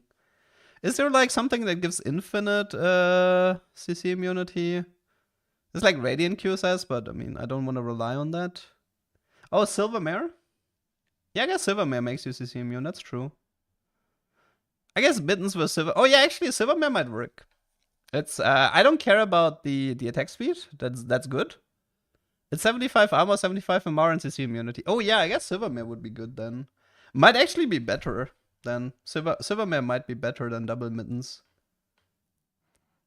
Trench coat. I think we can. There's other things we can do with trench coat.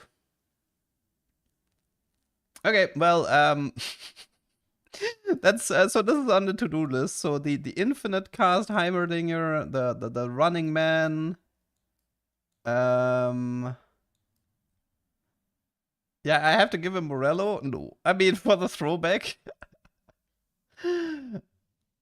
Are there reliable like comms for first? I mean, if you want to win, you probably can just spam Conqueror or something. I don't know.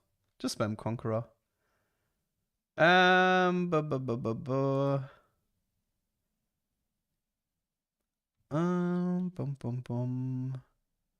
What else do we have here? I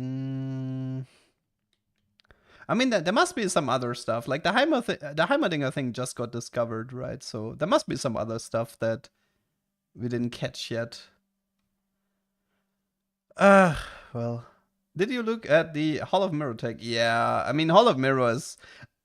Can I be honest? I don't know if Hall of Mirror is gonna make it into life. If I'm being perfectly honest. That augment is like, it really reminds me a bit of the Woodland Charm thing, and it just caused so many issues that I don't know if it's gonna make it. It's just like, it's so prone to be buggy, right? It would be cool if it makes it. It's a really fun augment, like, but that's part of the problem, right? Usually when I think something is really fun, it tends to get cut. It's like, I tend to enjoy the toxic stuff, and the toxic stuff tends to like not make it in the long term. But yeah, there's definitely some crazy. Like I can imagine that if you have like a lucky Civica with the Jinx augment, you know, like the unlikely duo, whatever it's called, and you just only have lucky Civicas in the front line, and like imagine just how many jackpots you're gonna get, right? I mean, it does. Oh, wait, actually, no, you can't get it. I just realized you can't get it because Hall of Mirrors might be 4-2 exclusive, and the Jinx Civica one is also 4-2 exclusive. So you might actually not be able to get it. So yeah, I guess you can't get a bunch of lucky Civicas.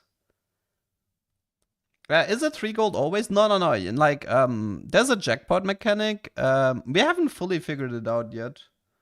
I can show you. What's this one, right? There's a jackpot mechanic that grants you quite a lot. Wait, let me find.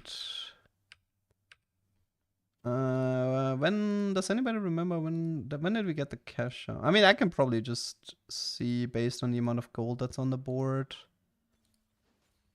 Oh, so here's a jackpot. Okay, so there's a there's like a chance that this Civica here in the middle of the board, she rolls like smiley, smiley, smiley. That's the jackpot. The triple smiley. And then she starts spitting out gold and chests. But the jackpot doesn't seem to be consistent. So this is like, right now what you see on the board is the jackpot. Wait, is Hall of Mirrors 3-2? Really? Oh, that's interesting. So this is the jackpot. This was 25 gold and 2 chests. Which is quite a lot, honestly. The other jackpots were a little bit worse. It was like 21 gold and 1 component, and it was like 17 gold and a component or something. So yeah. I think in this game I got a total of 4 jackpots or something. So that was like almost 100 gold. Less. It was. I mean, it depends if you count the gold value of the components. I mean, we know the secret. We know the description of the secret Cambaran item. It's called. I mean, I can just show you on.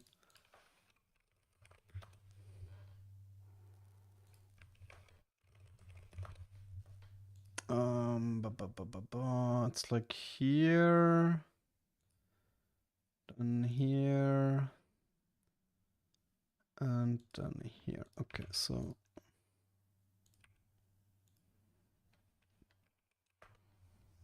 So it should be Cambaran. It should be this one. Dimensional Heirloom. Combat start creates a pocket anomaly that summons powerful allies from across the conversions every 4 seconds. It sounds like a Nora 3-star type thing. Like, it sounds like the anomaly is gonna act like the Nora portal, and then it just, you get like a crazy amount of units or something. And apparently, like, this is supposed to be like, you can see that all the icons, they have like a color to it, okay? So the destabilized chem tank has like a blue color. This one has a red color. This one has like a, what is this? Purple-ish, very light purple. And so this is like, they have like a tier system. So this is like, I think this is tier 1. This is tier 4. This is tier 2 and this is tier 3. And then there should be one lower, which is tier 0. Which should be...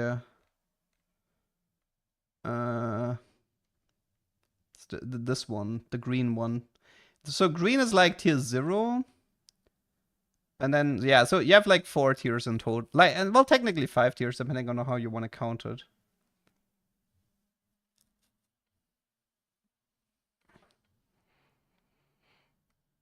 But yeah. How difficult is it to get a specific anomaly? It's actually really easy because do we know the exact amount of anomalies? 60 or something? According to Meta TFT, it's been found 104 times? That's crazy. I haven't seen a clip of it yet. It's 63. So it means if you're willing to spend 63 gold, you can get you can find every anomaly in the game. Because the way it works is if you skip something, it can't appear until you skipped all of them. So, yeah. So if you have 63 gold, you can find every anomaly in the game. But I feel like I have a suspicion Riot is gonna add more. Because it's the same with charms, right? It's like, it's something you can probably pretty easy add a few new ones, maybe remove some problematic ones, and it's gonna like keep the game fresh over the next 4 months.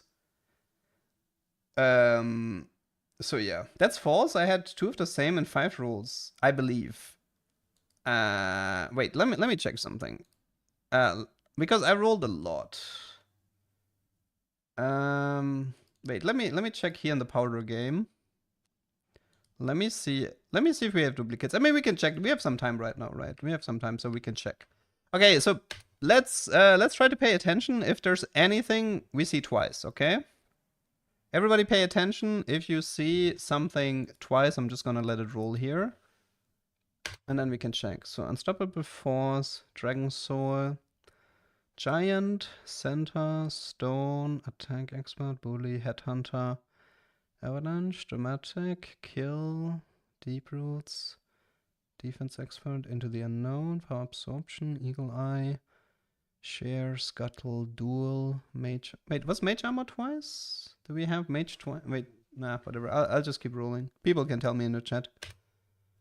Magic expert, slow rolling, minimes, wolf familiars, cosmic rhythm, hunger for power, slime time, force of friendship, energy, repulse, fortified, fireball, magic training, nothing wasted. Hyper, invisibility, laser, call the weak, thorn, comeback, finisher, berserker. Right, no, here it's called Navori. Why are people saying it's called Spirit of Shojin though? Here it's called Essence of Navori. That's the Heimerdinger mana reduction one.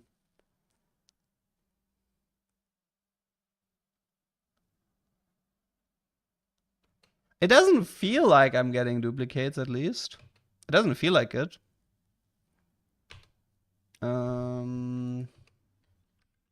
Strength training, Arcana, Bulwark, Knockout, 1000 cuts. I didn't see any dupes here. Wait, let me try the other game here. 10 Enforcer.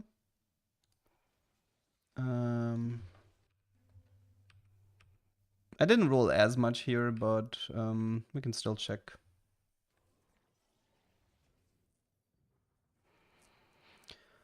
Freestyle, Scuttle, Last Chance, Finisher, Center, Giant, Navori, Strength, Unstoppable, Hunger, Wolf, Diving, Dramatic, Defense, Magic Training, Hyper, Stone, Headhunter, Slow Cook, Bulwark, Bully. I mean, I don't get the impression it's giving me duplicates, so...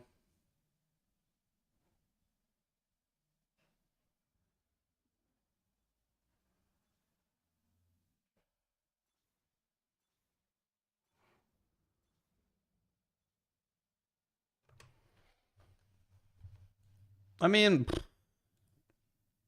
I'm almost 100% sure I got the same anomaly twice yesterday because I missed it and I rolled to get it again and you got it 10 volts after. I mean, it's something to keep in mind, but for now at least, I mean, like the problem is there is so many anomalies that the chance of a dupe would be low even if a dupe is possible. But I'm not getting the impression that it gives you dupes. Like, listen, this is pretty easy. We can do this in talkers, right? We just go talkers until we get the anomaly, and then we just, like, spend all our money, and then we see if we get dupes. Like, but the way I understood is, you can get a dupe after 63. But I don't know if you can get dupes before 63. I mean, people are free to, like, send me, yeah, black screen issue is still here. But there might be a number. There might be a specific number that where the game is gonna be like, after X amount of rolls, it can appear again. But the thing is, like, it's a question if Riot wants us to be able to force or not, right? Because like, if you skip something, why would you want to see it again, right? It would make more sense that you're just gonna get something that like you haven't seen yet, because you're clearly looking for something else. There might be something in the code, yeah. There might be something in the data mining. But I feel like this should be easy. Like, this should be very, very easy to prove. Because, like, I mean, the proof is like, there are no duplicates until you've rolled 63 times. I feel like that should be really, really easy to prove. Because, I mean, all you need is like one clip that shows that there was a dupe within 63 rolls. And it doesn't even matter which one was it. And it like, yeah, it's super easy to disprove. So I'm not too worried about that. And you probably don't need data mining for it. But it could also be bugged, you know, like maybe it's intent. Nah, like I'm currently stuck in the reconnect screen. A Discord link? Wait, you mean for my Discord? Shouldn't it just be Discord?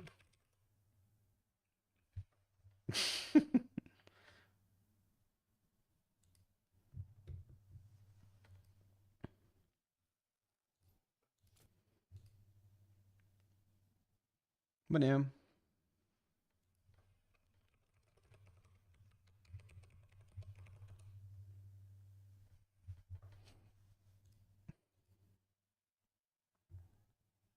Vanilla TFT with a little something at 4-6. This set is biz. Is it vanilla though? I mean, there's still the starting encounters, but I guess they're fine. They're fairly non-offensive.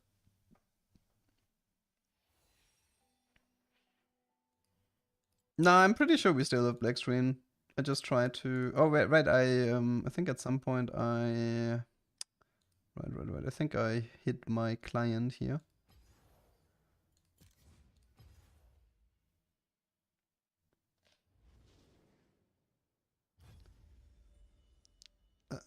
I don't know. I think it's still down. I tried logging in the entire day. Like, how long have you tried it for? 4 hours? Nah, we haven't gotten a single game.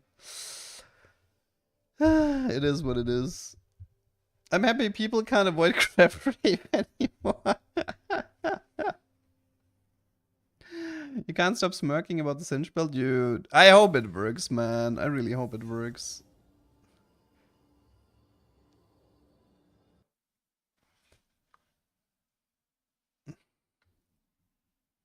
Fuck it, cook some crops. I mean, we did this yesterday. You know, yesterday we spent the whole day cooking stuff, and we've kind of pushed ourselves to the limit. Nah, it's still black screen. There's nothing. It's kind of I don't think it's gonna be fixed until the evening, to be honest. So yeah. Man, I kind of wish I played more yesterday. So that way I would have like more recordings. Or, you know, like I wish there was a playtest so I could show you guys playtest gameplay, but nope. Ah, well. I mean, was there anything else on the cook list? I mean, maybe honestly, maybe I'll just take a break and I'll just join later when the PBE is up again. So I'll do like but I tend to not like evening streams for me.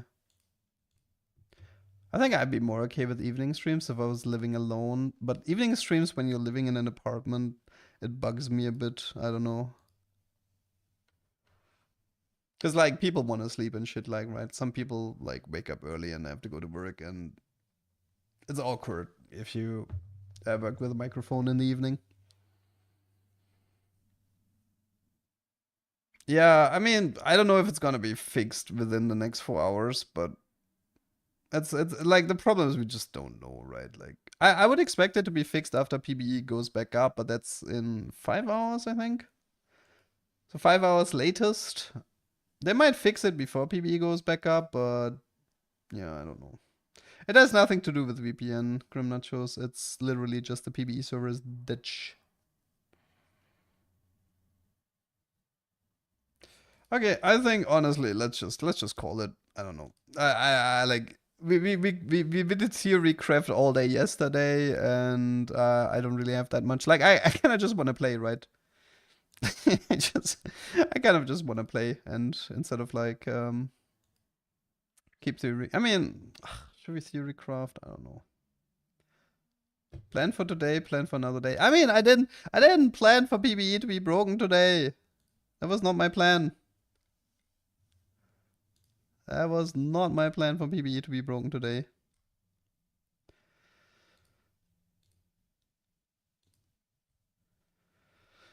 Okay, I think whatever.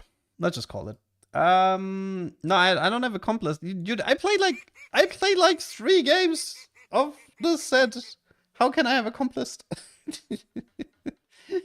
Also, I tend to focus more on the cooks first. See, the thing is, like, I have the slight suspicion that Heimerdinger build is not gonna survive for very long. I mean, I theory craft stuff like the Cinch build. Like, I don't theory craft the perfect Conqueror setup to gain LP. I mean, some other people will probably do that.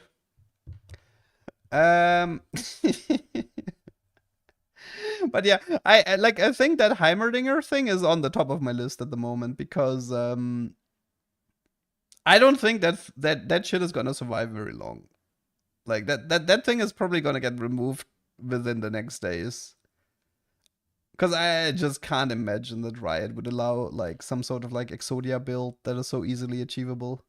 It's like a tier 4 unit, and you can force the anomaly. That seems like a recipe for disaster. Yeah, you could mana lock him. You could increase his mana to 45. There's a few things you can do to fix this, but I wanna get it before it's fixed.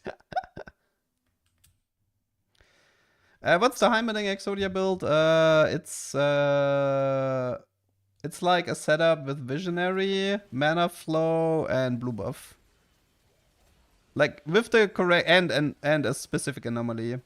You can make Heimerdinger into a 24 mana unit and then get. Oh wait, am I blocking something? Oh, I'm blocking something. Yeah, never mind. It's here. Okay.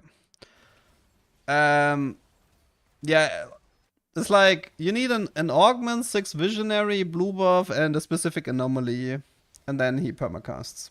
So that's not gonna survive for very long.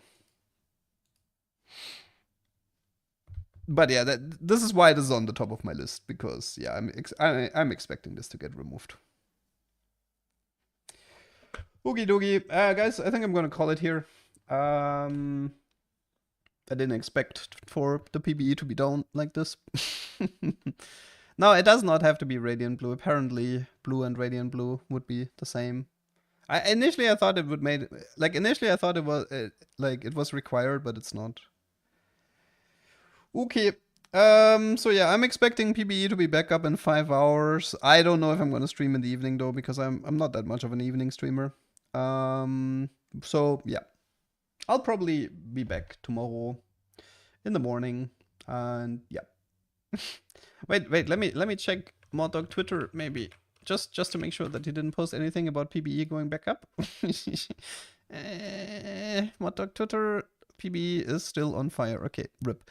Good. Then yeah, I'm gonna call it here. See you guys tomorrow. Hope you